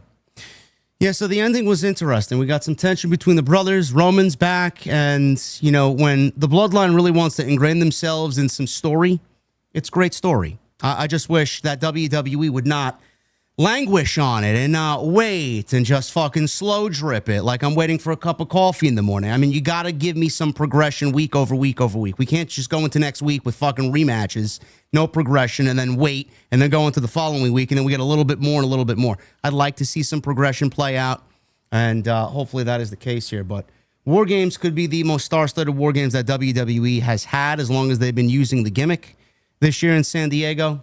Very excited for it. Again, way too early to know what the Vision is going to look like going into that match. They could add a new member that is not McIntyre and Lesnar officially. Lesnar and McIntyre could very well be a part of the match, but I'm assuming Punk is going to be a part of it. Cena is going to be a part of it. And there's a lot of history with a lot of different guys there. And like Jason said last week, that frees up Cody not having to be in War Games, which I know he would very much want to be a part of because it's his father's match. But Cody could go on to defend the championship against Randy Orton, which is what everybody wants. And if you have a Survivor Series with that men's War Games and then that WWE Championship match, I mean, that's a lot to really whet people's appetite with. Yeah, and again, if you were to have Drew McIntyre cost Cody at Crown Jewel, you can run back Cody and McIntyre for the championship on Saturday night's main event, because they're doing one at the beginning of November. So I think it's November 1st or November 2nd. So, you can do Cody and Drew Part 2 on that show, and then maybe do Cody and Randy at Survivor Series, or Triple Threat even, with McIntyre thrown in there. Yeah. Yeah, we'll definitely get into that with some of the questions that you guys asked, because I know there was a lot of Randy Orton, Cody Rhodes questions. So yeah, that was the end of Monday Night Raw. Just a little bit of a glimpse into where they potentially go into Survivor Series. So we do have some minor news and notes here. I'll start with this. We'll start with this one here. It's a fun one, and this guy's going to like this because he's a big fan. Friday the 13th, Braun Strowman is in talks to be Jason Voorhees in Friday the 13th. So this is coming from, I don't know where this is from. He was asked. Collider? Yeah, I think Collider, yeah. Adam Scherr, Braun Strowman, he was asked about being a part of the franchise. His response was definitive. Friday the 13th, Jason. He said, adding that he would gladly shave his beard off to play the character. He then went a step further, hinting at the possibility that his dream could actually become a reality. There may be some talks about it with some people that I know and my agency. If we could ever get everybody to get back on the same page and allow things to work, I might be the next Voorhees. That's what he said there. He's 6'8", 300 pounds. I mean, he's got the build and the body type to play a Jason Voorhees. But this guy is the Friday the 13th fan and the horror fan. I'm not much of a horror buff, but what do you think? Would you be into that? Would you be into Adam Scherr playing Jason Voorhees? Yeah, I mean, I think it could work. I think people are running with this as if there are active formal discussions going on. I read it more as there might have been some informal talks, but I think he was asked a question about whether if there was like a horror franchise he would want to be a part of if he had the chance, and he named Friday the 13th. And then he said he would love to be Voorhees. And so I don't know that there's like active formal discussions taking place. If they were to even make a movie, because here's the thing, we haven't gotten a Friday the 13th movie in 16 years. 2009 was the last one. And ever since then, for many, many years, it was all tied up, the rights to the character and the franchise, it was all tied up in legal hell between like 2 or 3 different parties. I think the legal stuff is finally settled. It might be a case where some people have rights to part of it, but not the entirety of it. The whole thing is still a fucking mess. But the talk is that they are in development, finally, for a new movie and a new video game. So I don't know how true that is, but it's one of those, like, I'll believe it when I see it type things, because it has been so long. They came out with a short film on YouTube a couple months ago. That was... It really was product placement for Angry Orchard. And so I figured it was just going to be one giant commercial for it. But really, I watched it. And what was it, like 15 minutes long, maybe? And there's like a brief scene with Angry Orchard. Actually, I enjoyed it for what it was. And it got me excited for an actual full-length movie. Kane Hodder was the guy. He's very well known in the horror world. And he goes to all the Comic-Cons and stuff. He played Jason for many years. And I think in the last film in 2009, they may have replaced him in that. Personally, I would love to see Kane be Jason again, but Strowman has the build for it. He might be a little bit bigger than what I'm used to seeing Jason be, but Jason's a big SOB. So I think it could work. We're just assuming there's even going to be a movie. I want confirmation that they're going to make a movie before I start wondering who's going to play Jason. So that's the only thing we don't know for sure. Yeah, there you go. Again, Jason is correct. It was I took it from WrestlingNews.co. They titled it horribly. It was very, very clickbaity. They actually put in the title that former WWE superstar in the lead to play the new Jason Voorhees. It was probably AI. Yeah. So that's that little fun piece of news there. And as far as Braun Strowman, everything on the menu is his new show after Smackdown on October 24th. So you guys get to see Strowman be his own version of Man vs. Food. So you've never seen any of the Friday the 13th movies? I have. I don't remember what the last one I seen. I've seen the first few of them, but not. Okay. Do you have a favorite? I don't. Is there one that stands out to you among the ones that you saw? I don't. What was the one? Jason in Space stood out because it was so awful. That was the last one. Oh, yeah, I seen that one. Yeah. Actually, no, that wasn't the last one. That was the second to last one. Yeah, that was awful. Well, okay, all right. Well, like in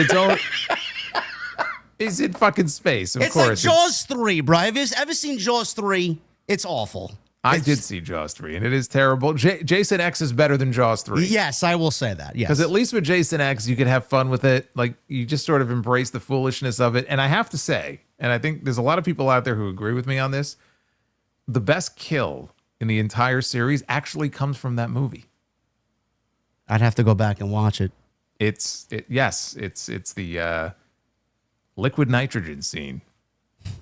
And it's the best kill in the entire series, which happens to be in what some people consider to be the worst entry in the entire So franchise. what does he do? Cryogenically freeze somebody and just break them into a million pieces? So basically, he's in space, and there's this woman who I think is one of the researchers, and she's sitting there or standing there, and he takes her head and he holds it under, and so they have a camera view from underneath, and her face freezes almost instantly, and then he pulls her up by the hair, and her face is all frozen. And then he just smashes her face on the table, and her face just shatters.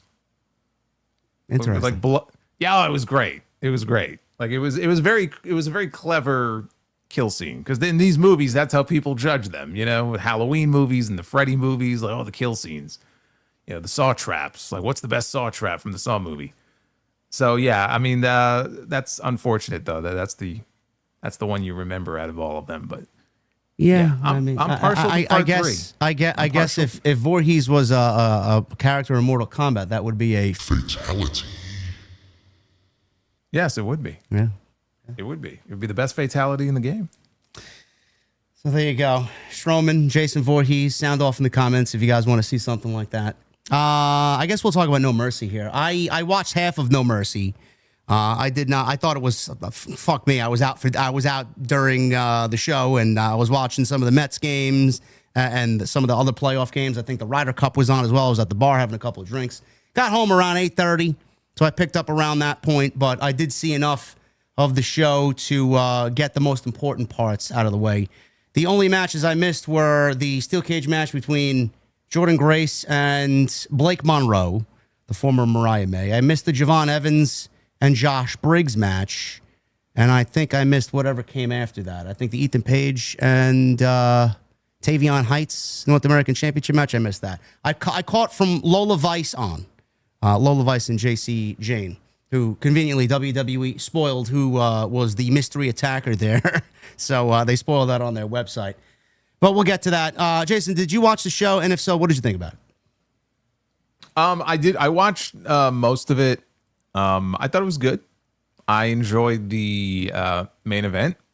I enjoyed not the cage match so much. I mean, the cage match, it was sort of, I called it adequate just because I would have rather personally have just seen them have, like a singles match. It was basically a weaponized cage. And they had, pink garbage cans in there, and there was Don't you feel it's so forced, bro? This feud between them is forced. They're trying to recreate something that just isn't there. I mean, Mariah May and Toni Storm, this is not. Yes. So, yes, coming off of what we saw just earlier this year, it does feel like we're getting a kind of a lesser version of that. Both very talented, though. Both could be on the main roster right now, and I actually think that at least one of them should be on SmackDown right now. And take your pick. I don't give a shit which one it is, but for the love of God, get at least one of them on SmackDown ASAP, please. So their match was all right. I mean, I wasn't a huge fan of it.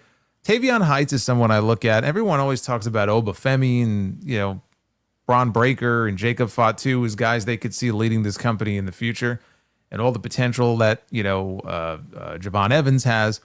Tavion Heights is very talented, and I could see someone like him going far on the main roster. I think you keep him in NXT for a while yet, but he's someone who I think doesn't probably get talked about maybe as much as he should. So the match with him and Ethan Page I thought was good. I mean, nothing else really stood out to me as outstanding. There have been NXT shows this year that have had, much better main events and much better matches. I guess there were a lot of people who were surprised that they pulled the trigger and had Ricky Saints win the championship. I was mildly surprised, but not really, because I felt like Ricky's been there now long enough, and I think he's had at least one opportunity previous to this. If you didn't have him win the championship here, it's one of those situations where you almost had to call him up. And it's much better, I think, to put the NXT title on him. Let him have a run with it. This is what I always said before he even showed up here. I go, NXT is the perfect place for him to start. And then he could be the champion there, right? He could be kind of the big fish in a small pond. Well, it got to a point now where it's like you either do it or put him on Raw or put him on SmackDown, but you can't just have him lose to Oba Femi and just go back to being Ricky Saints in NXT. Oba Femi, though, is ready for the main roster right now. He's been champion long enough. He's dominated that roster, right? I don't know how long he's been the champion for. It's been a while. Since January, I think. Yeah, it's most of the year, if not the entire year. It felt like put the belt on Ricky, let Ricky get a run with it. It's time to move Oba up. And I'm not saying it has to be this week, but it's time very soon to see him on TV. And I think SmackDown in particular, more so than Raw, could really use him. And everyone has ideas on how to debut him and what to do with him. And there are people who think that they should strap the rocket to him immediately and he should be a world champion within a few months. No, I don't agree with that at all. Yeah, I don't agree with that either. My way of thinking on it is you have this U.S. title open challenge.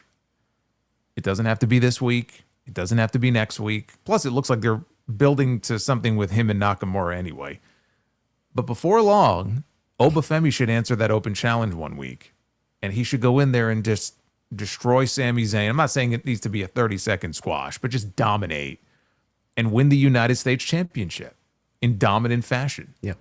I would go the Gunther route more than I would the Brock Lesnar route, where Brock was world champion within a few months of debuting on the main roster. I think I would go the Gunther route, where you have him just have this dominant mid-card title run for a while and go unbeaten for however long it is. It could be an entire year before you have him in that world title picture. And maybe a year from now, he is in the world title picture, but I wouldn't just throw him right into it.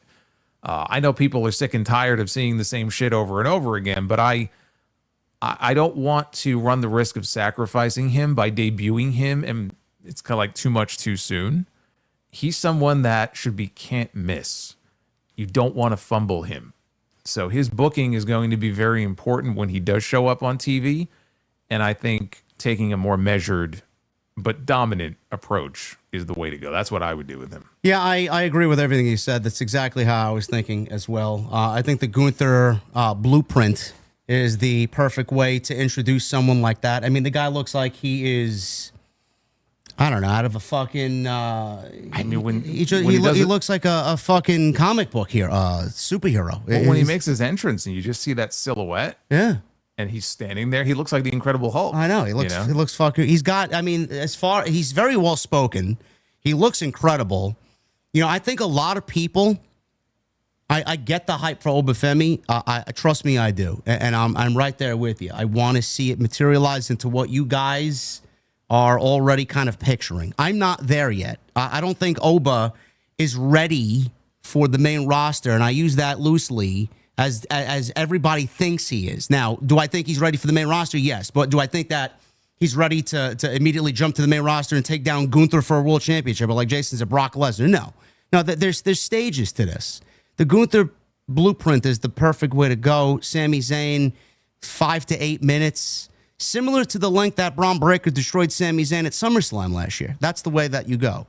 I feel that's the perfect place for him. The only problem I have is that if he gets into that role, there will be a shortage of opponents to put him in the ring with to make him look legitimate. There's obviously on SmackDown, I don't know if there's going to be a draft or a fucking shakeup or something like that between now and then, but Damian Priest, Aleister Black, Jacob Fatu. I mean, there's guys that Nakamura, you could throw Nakamura at him. Who wants to see that?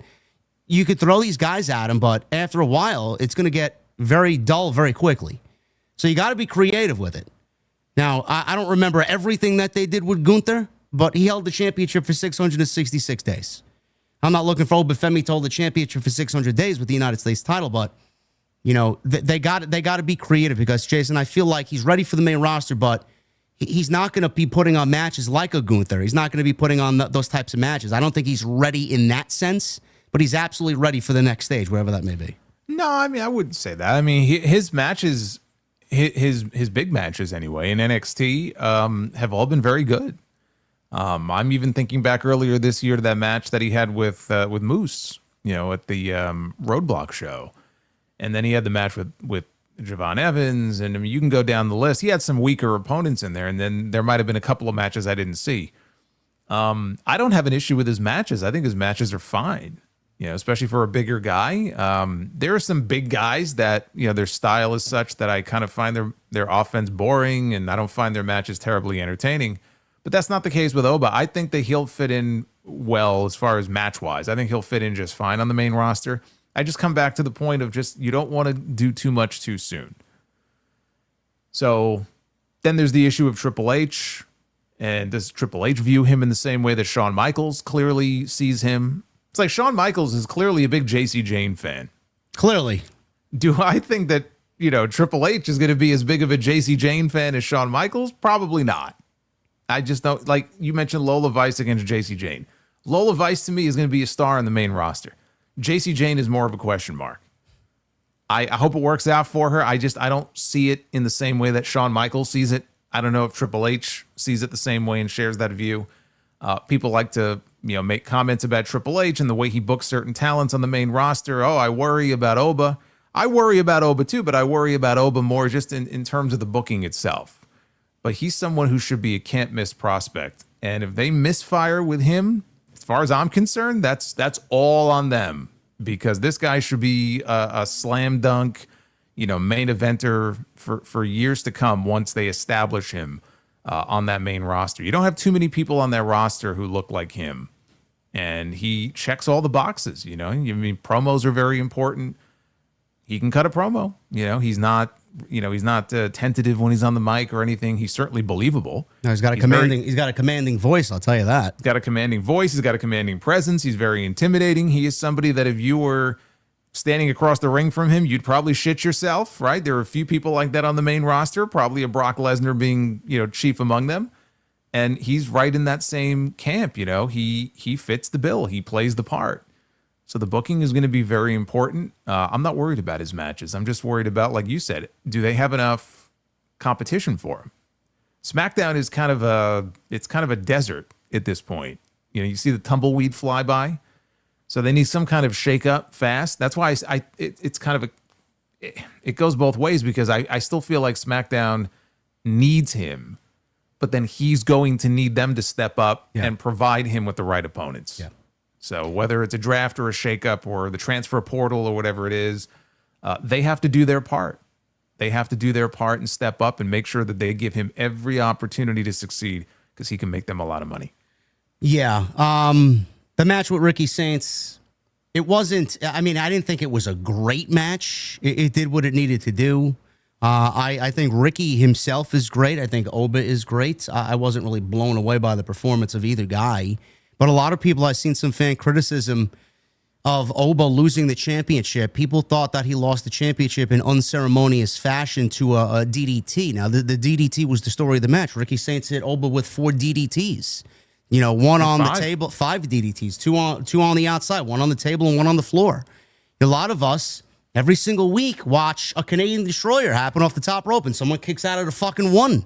And then they get right back up and do a fucking Shining Wizard. It's like, into a double down. It's like, moves like a DDT have lost so much impact and so much, as far as the move itself, the execution of the move. It means nothing. It's a setup move. It's a normal move now. So when Ricky Saints used the DDT 5 different times in multiple different ways, and the way that he ended Oba with the final DDT, I didn't really care that the ending happened. I was just shocked that it happened. Because I didn't think I thought Ricky Saints out of both guys was getting the call up. I didn't think they'd take the title off of Oba. But then you look, Jason, and there's nobody on that roster to even be a believable opponent against Oba to take the title off of Oba. So if it wasn't Ricky Saints, who was it going to be? Well, that's the thing. They built him up so dominantly. There really is nobody else on that roster that if you just, look at them, it's like, oh, that's the obvious guy, right? There is no obvious guy that was going to step up and beat Oba Femi.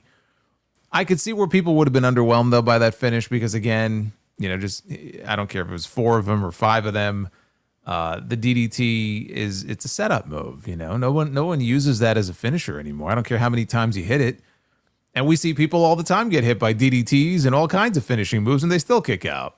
But Ricky has the Rochambeau. He wasn't picking Oba up for the Rochambeau. No. So that's the thing. Like his finish is not going to be a great finish. Like when he hits the main roster, Ricky is going to be one of the smaller guys. And that finish is not one that he's going to be able to hit on everybody. Oba is one of those people, I think that might have been a struggle. So I could see why they didn't go with his finishing maneuver to kind of end the match. But again, I think in any situation, it was going to feel underwhelming because there is nobody else that looks like him. And he's been so dominant that it would have taken some kind of exaggerated, dangerous spot. You know, if it was some kind of gimmick match and they fell off a fucking platform or something and broke the ring, something like that, was going to have to believably beat Oba Femi, I think, to satisfy these people. But look, now he's free of the championship. Maybe he'll get a rematch. That doesn't mean he's going right to the main roster immediately. In fact, in most situations, I feel like when somebody loses their title, they stick around, for a little bit longer, maybe one more match. So I don't know when he's going to show up on TV. I'm just saying when he does, if this open challenge is still happening, I personally am in no rush to end this open challenge because it's the best thing on Friday nights. I'm going to be sad when it's over because what else do we have to cling to on that show? But when that time comes, I like Oba being the one to just dominate Sammy, and Sammy's hitting all of his moves and he's kicking out at one, and they're not having any effect. And Sammy just doesn't know what to do. And then Oba hits his finish and wins. That's how you make a star. I think Survivor Series is a good stage for that. Could be. Yeah. Could be. So it's funny you mentioned him possibly sticking around on NXT. There was actually a new report from Fightful today that WWE has a new strategy for calling up NXT stars. Now, back in the day, Triple H lied out of his asshole about call-ups and said, famously, we don't call anybody up unless there's a plan for them on the main roster, which normally doesn't happen, and they just call people up for them to die. Vince was notorious for that. And a lot of NXT talent during the Black and Gold era were killed because Vince, for one reason or another, didn't really care. It wasn't his creation. He didn't put any effort into any of those characters. But now, being that it's a cohesive unit, Triple H, Shawn Michaels, it's a new era, it's a new administration. Apparently, this is now the way that they're going to do it. The report says under the previous leadership of Vince McMahon, it was common for NXT stars to be abruptly pulled from their storylines and brought to Raw or SmackDown with little to no notice. This often left NXT creative scrambling to explain the sudden disappearance of a champion or a top contender. The new system, however, keeps the call-up decisions closer to the vest and allows for a more seamless transition. With the main roster's lighter house show schedule, talent who are called up can now often remain on NXT television to finish their current storylines. The report also sheds light on a new aspect of talent acquisition and development. A source tells Fightful from the Performance Center that they noted that the company now sees the value in having veteran wrestlers with television experience on the NXT brand itself. This not only provides a mentorship for the younger talent at the Performance Center, but also adds a layer of experience and star power to the weekly NXT television show. It was stated that some veteran talents have been brought in to the company with specific intentions of having full runs on NXT with no immediate plans for the main roster. This new philosophy has been evident in the recent influx of established stars on the NXT brand, a strategy that has helped to elevate the show's profile. So that's the new strategy there. I mean, you would think that that should have been the way all along, but now this is a new report as of this week, and this is their current vision for the call-ups on the main roster. So, I don't know how you feel about that one way or another. I mean, it makes sense. Yeah. So that's that there. As far as No Mercy, we'll see if Oba Femi makes it to the main roster. And Ricky Saints, again, we didn't watch NXT. We were live during this. Well, I was just going to say, just to go back to Oba, there were so many people when No Mercy was over. He's got to be the one to retire John Cena. He's got to beat John. He's got to be the one. He's got to be the one on Saturday night's main event. And I'm like, it's a bad idea. It's a bad idea for a lot of different reasons, but it's a bad idea also, I think, because I don't think that people don't want to see John Cena get squashed and killed in his final match, right? We just saw it at WrestlePalooza, but whether we saw it at WrestlePalooza or not, that's not what people want. They're going to build this thing up in a major way. They already are. We saw the posters out for it now. It's going to be this big event. And Oba debuting in that spot, even if it wasn't a total squash, it's got to be a dominant performance. That's not the right match for it. People don't want to see that. No, I think that's an awful move. I don't know who's asking for that. No, That's just stupid. No, there were tons of people. Yeah, there were tons of people who thought, man, you want to make a star? He could be the one to retire John Cena. It just doesn't work. We don't know who WWE's going with the final match. For all we fucking know, Brock Lesnar's going to be his final opponent. It could be a gauntlet. You could cycle in people that he's worked with before, like a Sheamus or someone, and then some new face. So who knows? Maybe he's going to wrestle a bunch of different people. We don't know. We don't. Hopefully it just ain't Lesnar. Nobody wants to see that. No. WWE Unreal. I don't know if you guys want to see a season 2, but it's coming. Season 2 has already started filming. It's underway with Seth Rollins amongst the subjects, obviously, for his cash-in at SummerSlam, his fake injury. WWE, Netflix, and NFL Films have already started production. A season is expected in 2026. Fightful is told that the filming crew, Weaver, has been at multiple events to film the show. The wheels are already in motion for what music gets used on the show. In an update, we've learned it is tentatively scheduled for a January release. Chris Weaver is obviously the one behind the show. So Unreal is coming. And I'm sure they were filming for, AJ Lee's return. I'm sure that'll be a whole episode. Brock Lesnar's return to SummerSlam. Sure. Seth's injury. Yeah. His injury.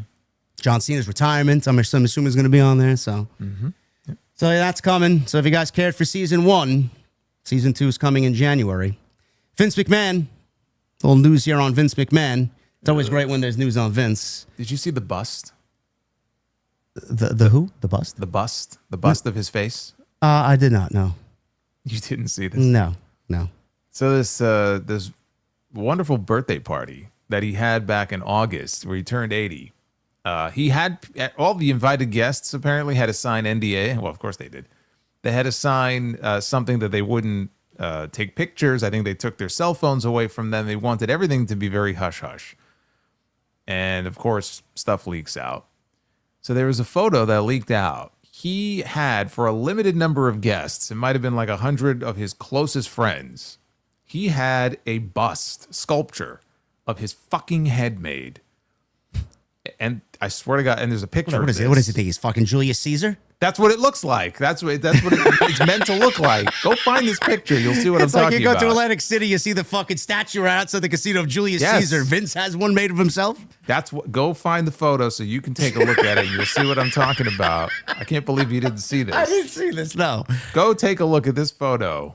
This is a real thing. It is. I mean, imagine like waking up in the morning and seeing this thing. Did it look like him at least? Yes, it does. Okay. That's what made it very creepy. You think he's got one of these on his fucking mantle at the mansion?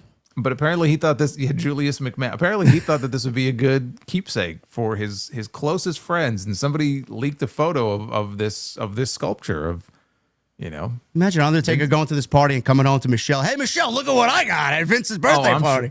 I'm sure Undertaker was first on the list. He wasn't leaving without that thing. Oh my God! Did you find it? No, I didn't look at it yet. Let me see. Go take a look. Vince McMahon sculpture. Let's see.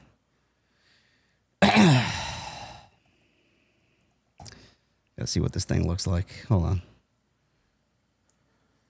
Oh my God! You aren't fucking kidding. No, I'm not Holy kidding. shit! He thinks very highly Let of me see if I himself. can blow this up for the chat. Look at this shit. Look at this. Julius McMahon. I got my fucking key light. You can't see it. It's all fucking white. Fucking goddamn Sony camera. Yeah, just like Jason said, Google Vince McMahon sculpture. It's there. Yeah. Wow, it does look like him. Yeah. Yeah. And he's got one depicted here against Julius Caesar. Yes. Who is this? Yes. Oh my God. Look at this nonsense. Oh. God, man, what a fucking egomaniac, huh? Yeah. So that was the big Vince thing that I saw. Can I shut my key light off? Let me see if I can do this. Hold on. If it's not going to show. Looks just like him. There It is what it is. Yeah, go Google They it. should have drawn in one of those little pencil mustaches that he had there for a while. They could have drawn that on the sculpture too. Yeah, it's not a up to date version of Vince McMahon. No, makes him look a lot better than he looks right now. But. Anyway, the shareholder lawsuit against Vince McMahon now subpoenas former assistants. So listen to this. Paul Mangieri and Mickey Mangieri have been subpoenaed for documents related to the case. The lawsuit, which is currently in the Delaware Chancery Court, also has depositions scheduled for representatives from Liberty Media and the private equity firm KKR. The lawsuit names Vince McMahon, current WWE president Nick Khan, Triple H, Paul Levesque, and former executives George Barrios and Michelle Wilson as defendants. The core allegation is that McMahon orchestrated the merger of the WWE with Endeavor. You don't say. Oh, man. The parent company of the UFC in a premeditated plan to ensure he would remain in a position of power. Now, the suit claims that in doing so, McMahon breached his fiduciary duty by not taking the necessary steps to maximize the company's values for its shareholders.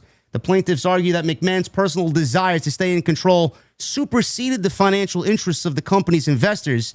A number of high-profile executives already been deposed in the case, including former head of talent relations, People Power, current TKO Group financial officer Andrew Schleimer, and several independent WWE board members who were in place at the time of the merger, such as Steve Koonin and Steve Paman. Now, what this means in simpler terms, shareholders are suing Vince McMahon, saying he forced the WWE-UFC merger mainly to keep himself in power instead of getting the best financial deal for investors. His former assistants have been subpoenaed for documents. Case also mentioned Triple H, Nick Khan, and other executives. They're not in trouble per se, as Vince McMahon is in trouble, but they may be forced to hand over emails or texts or any other sort of communication between Vince and everybody else, which was fucked up, Jason, because you and I covered this. They unanimously voted this man out of position of power.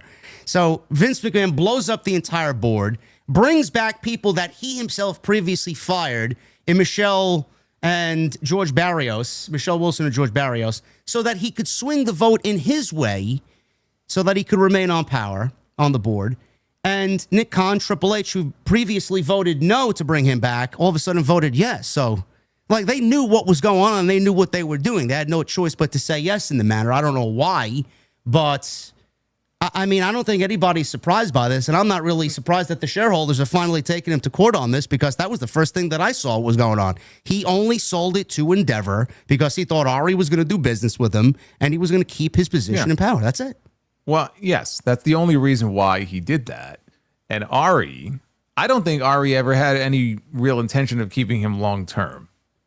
So even if the stuff, you know, when the lawsuit dropped and then the sponsors started, I guess was it Slim Jim that was the first one? Slim Jim dropped and then they fired him immediately. Yeah. They paused their partnership, and then of course the story was that it was Ari and maybe Mark Shapiro who got on the phone with Vince, and Vince was like, "Okay, I'm gonna step aside here." But I just remember that CNBC interview after the deal was first announced, and it was Ari and Vince in studio being interviewed, and they were like, it was like a lovemaking session here. And Ari was like, well, I wouldn't have made the deal unless Vince was part of the deal. I don't think deep down Ari saw him long-term as being part of this company. I think Vince got played. I think Vince thought that he was safe because he and Ari had a friendship that went back over 2 decades, and that he was going to be able to hold on to his power. You know, he was the executive chairman. But I think he got played, you know, and now he's on the outside looking in, and I'm sure he's very upset about that. And, you know, boo-hoo. But yeah, I mean, that's what I think happened here. You know, that's the only reason that he made the deal with them. Because honestly, if it wasn't for that, I think that he would have made a deal with the Saudis. Yeah. And I think they would own WWE right now. Now, I don't know how much Liberty Media was in the discussions to buy the company or what they were offering, but Liberty Media apparently was in discussions. Why didn't he sell it to Liberty Media? And what if Liberty Media offered WWE and Vince McMahon more for WWE, and Vince said, nah, we're going to go to Ari? Well, I don't know who runs Liberty Media, but I would imagine he didn't have the same relationship with whoever was running, running the company as he did with Ari Emanuel. Yeah. He was going to make the move where he felt not only, you know, it was a great deal for them. It's not like they didn't make any money, obviously, but he was going to make the deal that in his mind was going to allow him to continue to hold on to power in the company. And that, I think, was the number one driving force behind all of this, for all the reasons that you just mentioned. The way he forced himself back in, not the first time he's forced himself on someone in his life, I'm sure. He forced his way back into the company. Like, he wanted to remain in power in some way, shape, or form, whether it was creative or just with the company. But he got played. You know, he got outsmarted, and part of it was, of course, his own doing with the timing of that lawsuit and the sponsors threatening to pull out. I think that just sped up the process. But it's not like I have any sympathy for the man. You know, he made a power play and it blew up in his face. No, now he's holding birthday celebrations and making Greek sculptures out of himself. So yeah, so there you go. Poor Vince. That's the latest on Vince, as if anybody cares. Quickly, we'll go over just a preview here of Dynamite, and then we'll get to your questions and then get to your super chats. Dynamite, 6-year anniversary tomorrow. It is confirmed, Jason. I'm sorry to tell you, it is 2.5 hours. Okay, well, there you go. 2.5 hours tomorrow, chat. So you got this guy here for 2.5 hours, maybe, and you got me and Jesse for 2.5 hours. So that's that. Bucks, the Young Bucks, and Josh Alexander against Kenny Omega and Bro Dito tomorrow. 6-man tag team match. No money's on the line. Man, just like that, Kenny Omega's back. I know he was too busy to show up for All Out, but apparently he's good enough and ready to go for this show. So, well, All Out, he was in Japan, so playing video games. Yes, there was a video game convention of some kind. I think it ended earlier this week. I think it went from the 25th to the 28th, actually. But yeah, I was a little taken aback by the announcement, like, oh, and Kenny Omega is going to be part of this, you know, kind of random match. It's like, oh, okay. I don't know. I would have saved his return as a surprise for the big anniversary show, and you know, maybe he would attack Kyle Fletcher after his successful TNT title defense, since Kyle Fletcher is the one who sent him away on a stretcher. But I guess they're going to go about it a different way. Well, hopefully he shows up in that match, because Fletcher is defending the TNT Championship, not against Hologram, who apparently is dealing with a real-life injury. I don't know where the injury occurred, but it must have happened on Wednesday's show in that tag team match with Mark Briscoe and Orange Cassidy. He will be defending the TNT Championship against Orange Cassidy on the 6-year anniversary show. So Orange Cassidy comes back and immediately thrust it into the TNT title picture. So that's that. To lose in his first singles match back. Yes, to lose, yes. Mixed Tornado tag team match. Gee, we saw one on Raw, so I can't wait to see another one on Wednesday. Wheeler Yuta and Marina Shafir versus Darby Allin and Chris Statlander. So that's remnants of what happened at the end of Wednesday's Dynamite this past Wednesday, where Stat was being courted for the Death Riders, and she told Moxley to go fuck off. So that's happening with that. And then Adam Page, Samoa Joe, and Powerhouse Hobbs will be doing battle with the Death Riders. Jon Moxley, Claudio, and Danny Garcia. You know, it's a missed opportunity, and the only thing I can imagine that would make it acceptable to me is if the title match for Wrestle Dream is going to be Hangman Page and Mark Briscoe, because I look at this and I go, why are they not doing Hangman defending the title against Mark Briscoe on this show? That would have been a big title match they can promote for their big anniversary show. Mark Briscoe beat MJF, you know, the former AEW World Champion. And, you know, again, how many weeks of television did we sit through with Hangman constantly telling MJF, you have to earn it. You have to earn it. Cash in your contract or earn it. I'm not giving you a title match. And Briscoe beats MJF.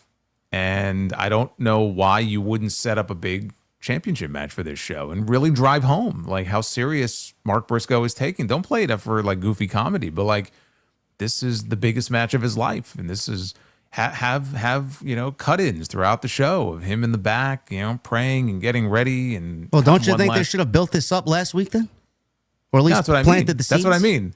Yeah. They didn't do that. And I think that's a big mistake, unless the reason they didn't do it is because they're going to do the match, but they're going to save it for Wrestle Dream. If we just get Hangman against a member of the Death Riders or Wrestle Dream, then they're fucking stupid. Like, this is a match that should be done. Jesse thinks it's going to be Hangman versus Pac. Well, yeah, I mean, look, if it's going to be the Death Riders, Pac is the only one that makes sense. It's a great match. Don't get me wrong, but like, no, absolutely, it's going to be a great match. But Hangman against Briscoe makes more sense in this scenario. And also, but I specifically to do it on this show, which is why I was surprised, because if the plan is to do Hangman against the Death Riders on that show, or Pac or whoever it is from the Death Riders, you know, they could get involved in the finish. If you don't want to have Hangman just go in there and beat Mark Briscoe, you know, the Death Riders get involved, and maybe the Callis family gets involved, so then, you know, Briscoe can kind of go off with them. I was just very surprised they didn't want to build a big championship match when it was right there for them for this big anniversary show this week. But if they do it at Wrestle Dream, then okay, I get it. But if they don't, I think that's a missed opportunity for them to, you know, get a big main event and maybe, I don't know, maybe pop a bigger number than usual for the show. Well, these theme shows usually do a better than normal rating for them, so I'm not really worried about that. But you give it a big match, though. Like, it's right there. I know. Well, I mean, last year we were treated with Ricochet versus Will Ospreay. But I'm just saying, though, like, they did Hangman against fucking Lee Moriarty this week for the championship. Why wouldn't you build... Well, he's a Pittsburgh legend, bro. You can't disrespect Lee Moriarty. That's Mark Briscoe's problem. He was born in Delaware. He wasn't born in Pittsburgh, or else maybe that would have been him, you know, on Wednesday night. But I would have promoted it for the show tomorrow. But let's see what they do for Wrestle Dream, because, you know, him against the Death Riders, you know, I mean, whatever, man. Him and Pac would be a great match, absolutely. But, I mean, are we dying to see Hangman go back off with the Death Riders again? I mean, how long is MJF going to be gone for? I don't know.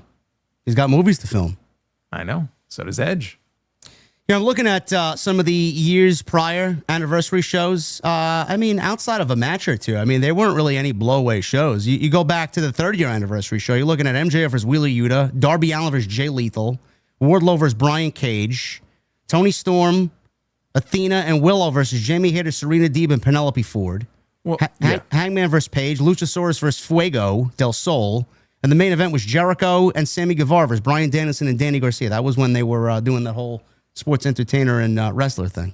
Yeah. So the other thing also is this is a special show this week, but there's a special show next week too. And next week, to be fair, next week is called Title Tuesday.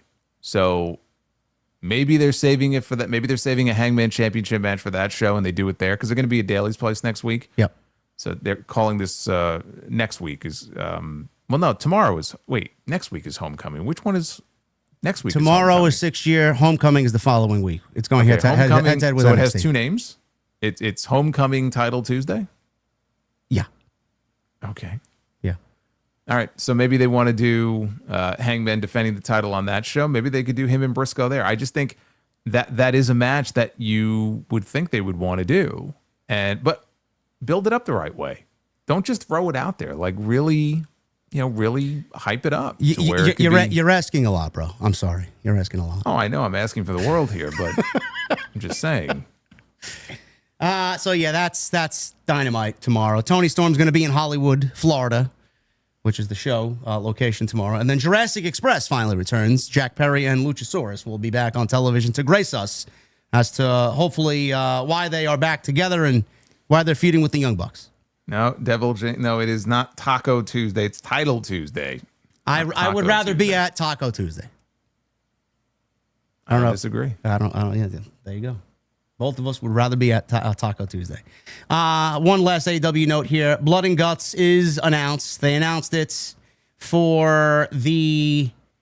Where is it? In Greensboro, North Carolina, at the Greensboro Coliseum. This is taking place in November. And I don't have an exact date here, but... November 12th. There you go, November 12th. November 12th. It's the same venue where they had Revolution last year and Sting's retirement. And so good. I mean, they're actually running a real building, which I guess they kind of have to if they're going to have two rings. Yes.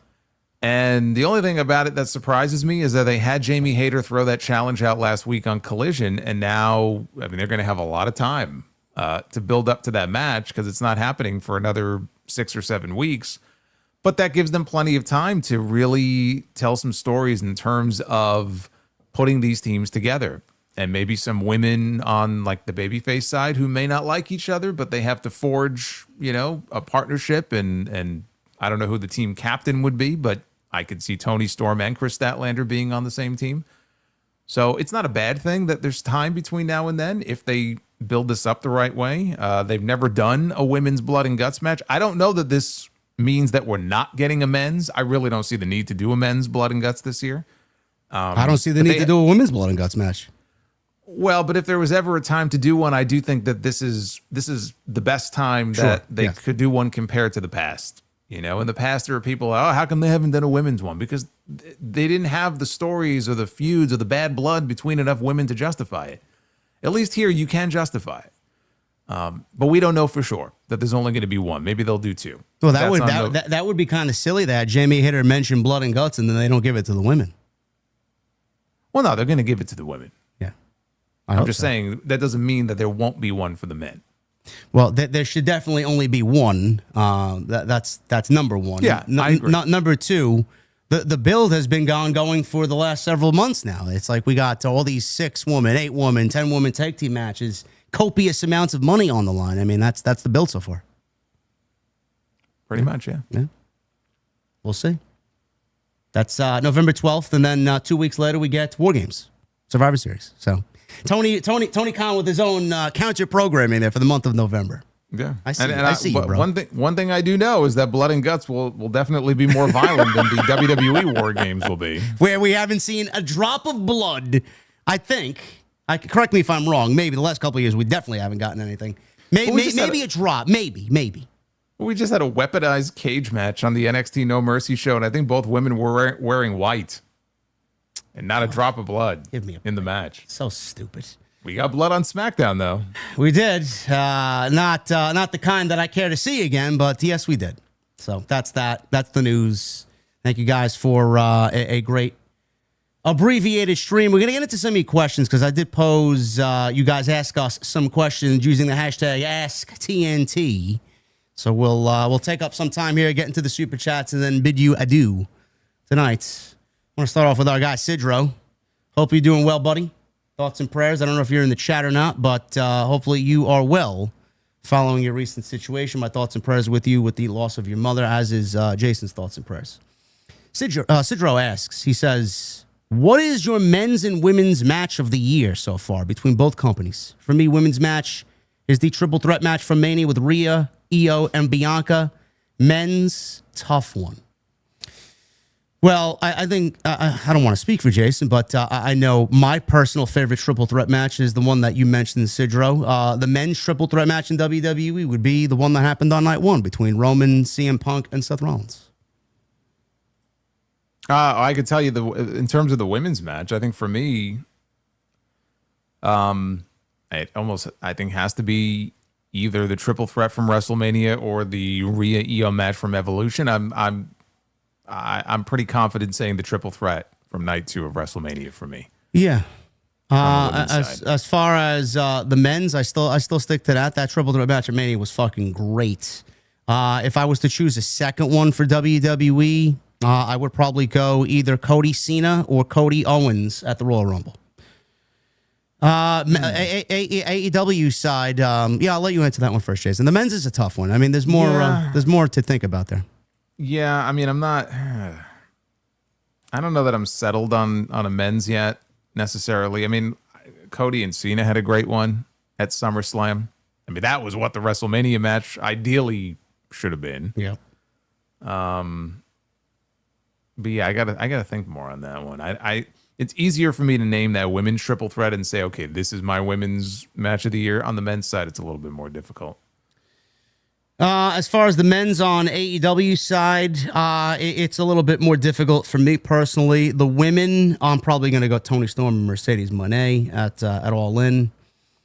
I don't really know as far. I mean, there's just so many to choose from. You know, as far as AEW, I'm assuming it has something to do with Ospreay. So I'd have to get back to you on that. I don't really know. I need a list in front of me just to kind of refresh my memory. But the women's is easy. I'm going to go Tony and Mercedes at All In. Yeah. All right. We got Ron Ginsburg. He says, Matt and Nick Jackson have been uploading episodes weekly over the last month of Being the Elite on their YouTube channel. Would you be interested in seeing these episodes play into storylines on AEW television like we saw in the early stages of AEW? I'll let you answer that one first, bro. I mean, I don't see the harm in it, but I mean, if I'm not watching, the episodes, there has to be. Yeah, I don't want it to be a case where they're telling stories on TV where if I'm not watching Being the Elite, I'm missing important stuff. Yeah. If they're doing stuff on Being the Elite, even if it's little Easter eggs that kind of play into the on-air storylines, that's fine. I don't think there's an issue having some synergy there between those things. And look, Being the Elite was a very popular series there for a while, so I think bringing it back. I assume it now. Is it on the AEW YouTube channel or their own? Do they have their own? They have their own personal YouTube channel. Yeah. If I were AEW, I'd want that probably on their YouTube channel. But I mean, I don't have an issue with it. Yeah, I don't expect them to do something like that now. I mean, it's a niche audience, and they're only going to cater to their audience. And AEW, they tend to think that their audience watches everything that they put out, and they don't really care about the casual viewer who's just tuning in that might not know what Being the Elite is or what happened 2 or 3, 4, 5, 6 weeks ago. They don't care to fill you in on any of that. That's just how they operate. They expect you to know everything, and they don't care about giving you any factoids or history or anything like that. So I don't expect them to do that whatsoever. I don't watch Being the Elite. I didn't watch it then. I don't watch it now. So it's just there for their audience to enjoy. This is a good question. This is coming from AEW Rev Tracker. He says, if Tony Khan offered you the chance to come in, consult, and made you feel like your voices were heard, would you be open to giving them time to implement changes? You carry influence in the community, and AEW antagonizing you has no doubt hurt them with an online audience they so desperately need back. If Tony Khan offered me a chance to come in and consult, would I take it? No, I would not. I would not. I don't feel like it is lucrative enough for me to give up what I'm doing. What I do is it's hard work, believe it or not. It is very lucrative. It's time consuming. I've already lost countless hours of sleep that I can't get back. And I don't think that they want they don't want people to give them what's wrong with the company. I personally feel like they feel like everything is great. They don't want to hear what's wrong with the company. They don't want any criticism. So coming in to just be like everybody else who basically sits idly and closes their mouth, keeps their mouth shut just to take a paycheck, that's what I would become. And I refuse to do that because that's not me. Neither does WWE, by the way. After that whole WrestlePalooza fiasco, they don't like criticism either. I didn't realize how bad the JBL. I remember I talked about JBL last week. Yes, it was ridiculous. I listened to your portion of the sound off too. It was even more ridiculous. You reading it. It was not only that, but there was a part that I left out where he would have. I think he was asked how Vince McMahon would react if he was in charge and something like that happened, and his response to that was the writer he'd be out of a job, and then he said, "And I agree with that." So think about the absurdity of that, okay? It's bad enough that he would say, oh, even if you thought the show wasn't that good, you should lie and say that it is. Instead of giving it a C, you should give it an A, right? Because it's the first show of this big partnership. But he's advocating for this person to lose his job for giving an honest opinion. Like, this is the kind of groupthink that we're talking about here, because there are people in that company who would agree with him on that. Yeah, I mean, they just don't like it. Well, JBL is going to speak up for everybody there that can't publicly speak out because he's not on television. He's just an ex-guy. Right. So, yeah, it is ridiculous, and that's what's wrong with the world. You can't say how you're feeling. You got to openly glaze the people that are paying you, and just shut up. No, we don't have to do that. We don't work for anybody, so it is what it is. NY Bound. This is a good one. How would you book AJ Styles' retirement run? I don't think, well, first of all, I don't see him getting any kind of run like Cena, and I don't think I want this company booking an extended run for him based on how they handled the good portion of the John Cena retirement. Let's say AJ is, true to his word, and his deal is up. I think his deal is supposedly up, in February, and he said he might be at WrestleMania. So let's say his last match would be at WrestleMania in Vegas next year. Yeah, look, I would love to see an AJ Gunther match because it's one that we never got. So I would kind of hate it if we never had the chance to see them, work together in the ring. I also feel like, because they teased it, And then there was never anything said about it after that. But given the relationship now between the two companies, I think it would be a shame if AJ really was going to hang it up, let's say at WrestleMania, if sometime between now and then we didn't get one last AJ Styles match in TNA. And if you do an AJ Styles match in TNA, I think the person for him to wrestle would be Leon Slater, because they had that interaction at what was it, Slammiversary, right? Yep. So they had that interaction. AJ put him over in a major way. AJ's past the, tied into the X division. So I feel like that is something that I would want him to do. I would love to see him do that along the way. And then going into WrestleMania, I don't know what story they tell other than, he just, I would love to see him go on a win streak on TV, which would be nice to see, because it certainly hasn't felt like he's won more matches than he's lost this year. So give him some momentum going into WrestleMania, and maybe Gunther is kind of that final boss for him to get in the ring with, and he doesn't even have to win that match. But you kind of send him in there against the strongest possible opponent for him, and he goes down, valiantly in a blaze of glory, and has the chance to get that WrestleMania match that honestly he's never really had, which is kind of shocking. He's been in this company, and this is the other part of it also. Next year is 10 years since he debuted, so it just sells itself. 10 years of AJ Styles in WWE. It's his 10-year anniversary. What was his first WrestleMania match? Chris Jericho. Yeah, I know.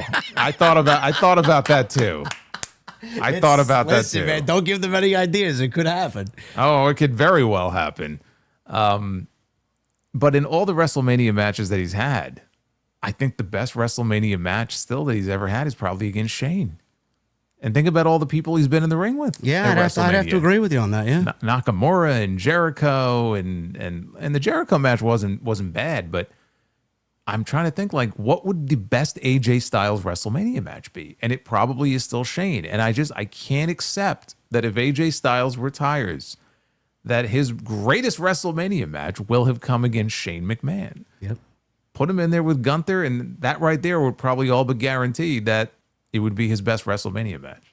I'm with you. You sold me on the AJ Gunther, and I just have it in the back of my mind. If I'm WWE, me personally, this is just me speaking to you guys, I would love to see Cena and Gunther be his final match in DC.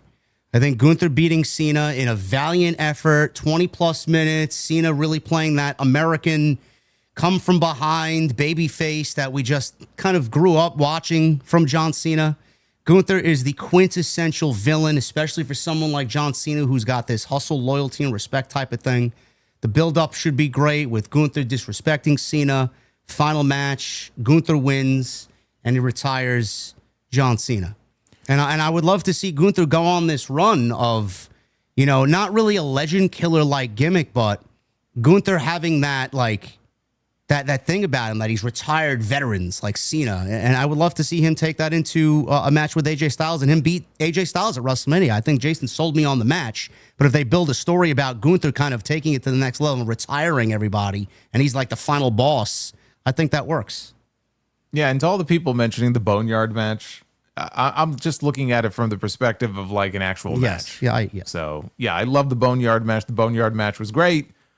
But when I look back at his greatest WrestleMania matches, I'm thinking of matches in front of an actual audience at WrestleMania. So that's the distinction there. I kind of put the Boneyard match, I put a little star next to it. It's there, it's great, but he deserves to have that one really great WrestleMania match in front of a live crowd. And I think with the emotion of people knowing that it's his last match, it would really add to the match. Yeah, I agree. Zeus. This is a good question. If you could swap 2 men and 2 women superstars from WWE to AEW and vice versa, based on how much it would benefit them, who would it be? I can answer the female part. Again, yeah. Bayley. Okay. Bayley. All right. Yeah, somebody asked me about that last night on the Raw stream, and I really think a change of scenery would be good for her, because it really does feel like she's done all she can do in WWE.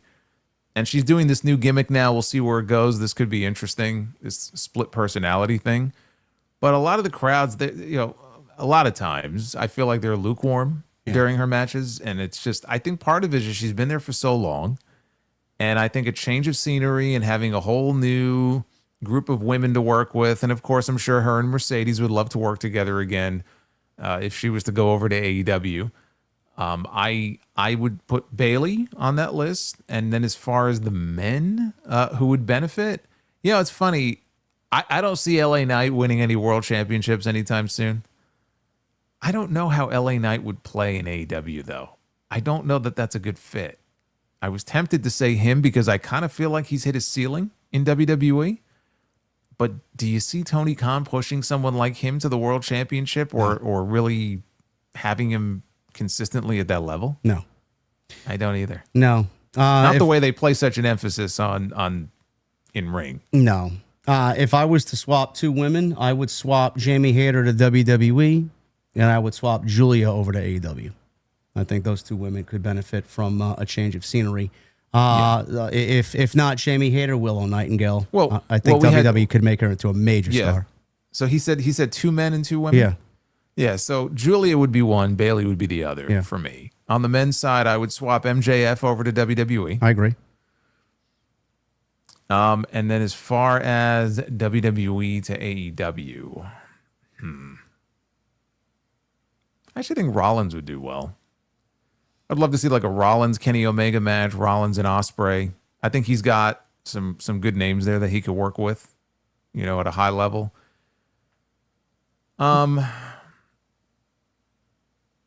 Yeah, I'm trying to think more on the men. Rollins is a good one, but it's more tough on the men's side. I'm trying to think who's on the main roster right now. So let me ask you this. Are we talking about people that we just think would do well in AEW, or people in WWE right now who would, at the moment, be better off? I think a little bit of both of those things. All right. Because Gunther in AEW would be interesting. I'm not saying he needs to move there, but I'm looking at some of the potential matches he can have. If you're going to go that route, Drew McIntyre would be right up there on the top of that list. Yeah. So. Yeah. Well, AJ Styles. AJ's perfect for the AEW style for sure. But if he's going to keep to his word and retire, hopefully he does. I don't want to see him go back on that. Yeah, but in this situation, we're just. Yeah. This is just fantasy booking. Yeah. Yeah. AJ would work for sure. This question for Solid Monster from Nathan. With the Mets' disappointing year, what would you do this offseason to guarantee a playoff spot in 2026? Well, you got it, Nathan. You got him started. You see? Yeah. How long do we have here? No, look. First of all, there is no guarantee of anything with the Mets other than pain. Okay, pain is the only guarantee that you're assured of every single year. And this was actually a great season to use as an example because they had a $340 million payroll. Okay, that was the second biggest payroll in all of Major League Baseball. Only the Dodgers had a bigger payroll. And they didn't even make the playoffs. And I said this on Twitter. I said, man, it came down to the Mets and the Reds, and I didn't like the fact that our destiny was in someone else's hand. Like, you never want that. No. You never want your fate to be in someone else's hands. But that's the situation this team was in. If the Mets won and the Reds won, because the Reds would then have the tiebreaker, you know what? I could have lived with that. If the Mets would have lost, or like if the Reds won and the Mets lost, I could live with that too. The fact that the Reds lost and the Mets, all of a sudden they had their fate in their hands. And not only did they fucking lose, but they got shut out. Bro, they pitched a one-hitter on Saturday. They got shut out in the final game of the season. And the idea that they were bounced and did not make the play in an expanded playoff format. Like, dude, the commissioner of baseball, Rob Manfred, okay, he could expand the playoffs to 14 teams per league, okay, out of 15. And the Mets would find a way to be eliminated. Like, it is sad with the collection of talent that they had in an expanded format like this that they did not. And they were the best team in baseball, by the way, for a few months at the beginning of the season. They were hot. They were very hot. And maybe they don't win the World Series, but the idea that they wouldn't even make the postseason, like with the collection of talent they had, I couldn't even fathom it if you would have told me that. And the fact that they are on the outside looking in is just ridiculous. As far as like the moves that I would make, look, it all comes down to pitching. You need starting pitching, bullpen, starting pitching. But if you don't have that, you don't have anything. It didn't help. We had some injury issues. The team did. We have some great offensive players too. Look at Juan Soto, right? I talked about Juan Soto here on TNT when the Mets signed him, right? The $800 million man. If you look at his numbers, I think, God, what was it, like 42 or 43 home runs, 105 RBIs, like almost 40 stolen bases. Like, you would kill to have someone with numbers like that on the team. Yep. So, like, in many ways, he did his job, right? The Mets were up by almost 1 million fans this year in attendance. That's the Soto effect. So, I mean, I feel like the organization got out of him, what they were looking for. But even he, in those situations where you expect someone to come in clutch, which he kind of did for the Yankees last year, he went cold. It's great to hit a solo home run, but like when you have people on base, you have to be able to bring them home. And it was an issue for everybody on this team. So Pete Alonso, he was very quick to declare that he is going to be a free agent. I think you need to make it a priority to keep him. I'm sure he's going to want a lot of money. I wouldn't throw a ton of years at him, maybe 3. But I would definitely do what needs to be done to bring him back. And Edwin Diaz, our closer, we'll see if he also opts out. I think you got to bring these people back, but you got to get pitching. Because if you don't have that, you're not going very far. You know that. Yeah. Yeah, the Braves have injury problems, and they need a frontline starter. Charlie Morton's finished, so I don't know. They got Chris Sale, but I mean, it's not enough. You need no. You need that 1996 dynamic where you had Maddox and Smoltz and Glavine and Denny Nagel. It's like they don't have that now. You need you need that front of the rotation guy. Yeah. Which we really don't have right now. If that means you have to give up some prospects, I mean, it depends who they are, but you know what? Then that's what you need to do. Yeah. Because if you don't have that, you're not gonna go very far. It's a long season, and you could have the best hitting in the world, but if your pitching is shit, you're not gonna succeed. Everyone's calling for the manager's head, and he made some very head scratching decisions. This season, the manager. I don't think he should be fired. I don't think you could put this all on him. I think there's blame to go around. So I'm not one of these people saying, fire the manager. But I think you want to bring back the people that I mentioned, but you got to focus on pitching. And I think if you can do that, then you'll have a shot. But I can't sit here and guarantee. What's going to guarantee the Mets' success? There is no such thing. There is no guarantee. You're always one bad injury away from your season being fucked. Just ask the Giants. One of their best players just went down to a torn ACL this week. Yep. So, I mean, you're just one bad injury away from catastrophe. And unfortunately, the Mets in particular have always seemed to have issues when it comes to injuries. And a lot of our pitchers were hurt and banged up, and that didn't help.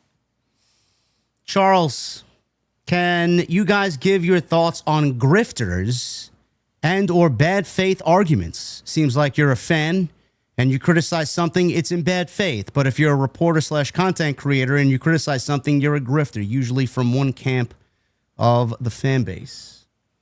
Yeah, I don't understand it. I just chalk it up to people they don't take criticism well, and people feel personally attacked, which is fucking weird.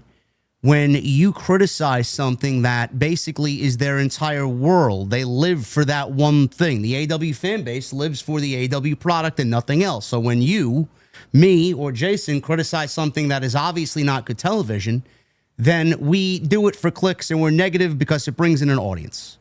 But, I mean, anybody that knows what we do, Jason's been doing this way longer than me, and I've been around since 2016. I've been doing this thing, and I shit on WWE for it. Nobody seems to call that out. I've been doing that, and now things are a little bit better than they were.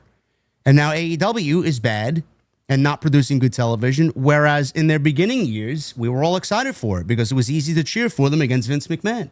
And now they're not producing good television. I don't understand how people don't understand this common logic of, if it's good, we call it out and say why. If it's bad, we give you the reasons why, what we would do better, and why it was bad. I don't understand the current mindset of people on social media, but it's social media. It's very tribalistic. Yeah. I mean, that's just, you pick a side and you're willing to die, for that side, except you're not, because you're just a fucking avatar on social media, and social media is not real life. but they choose their sides and they vehemently have to defend it, no matter what your criticism is. And there are people that will say things and really criticize and say, some really horrible shit.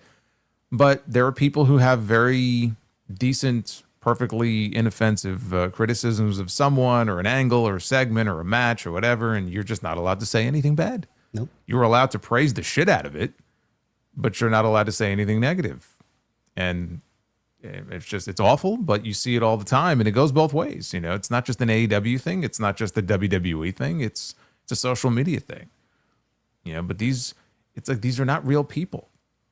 I can't, some of these people, I'm not saying this is everybody, but there are some people where it's just, I don't know if they're just very young and they're a child and this is just how they behave, or there's just something going on up there and this is just kind of how they are. I don't know, but you go on some of their pages sometimes. Like I will get a message and I'll be like, I have to see what's going on here.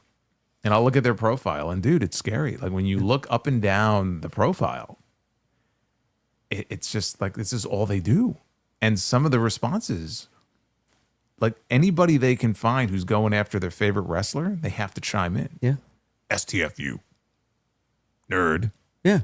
Like it's gotten to a point where I see some of these pages and I just hit block because I saw something yesterday where it was Kyle Fletcher and Sky Blue who their boyfriend and girlfriend. So I see this video. It looks like they're on a road trip going somewhere. It looks like something that you would see on a personal Facebook page.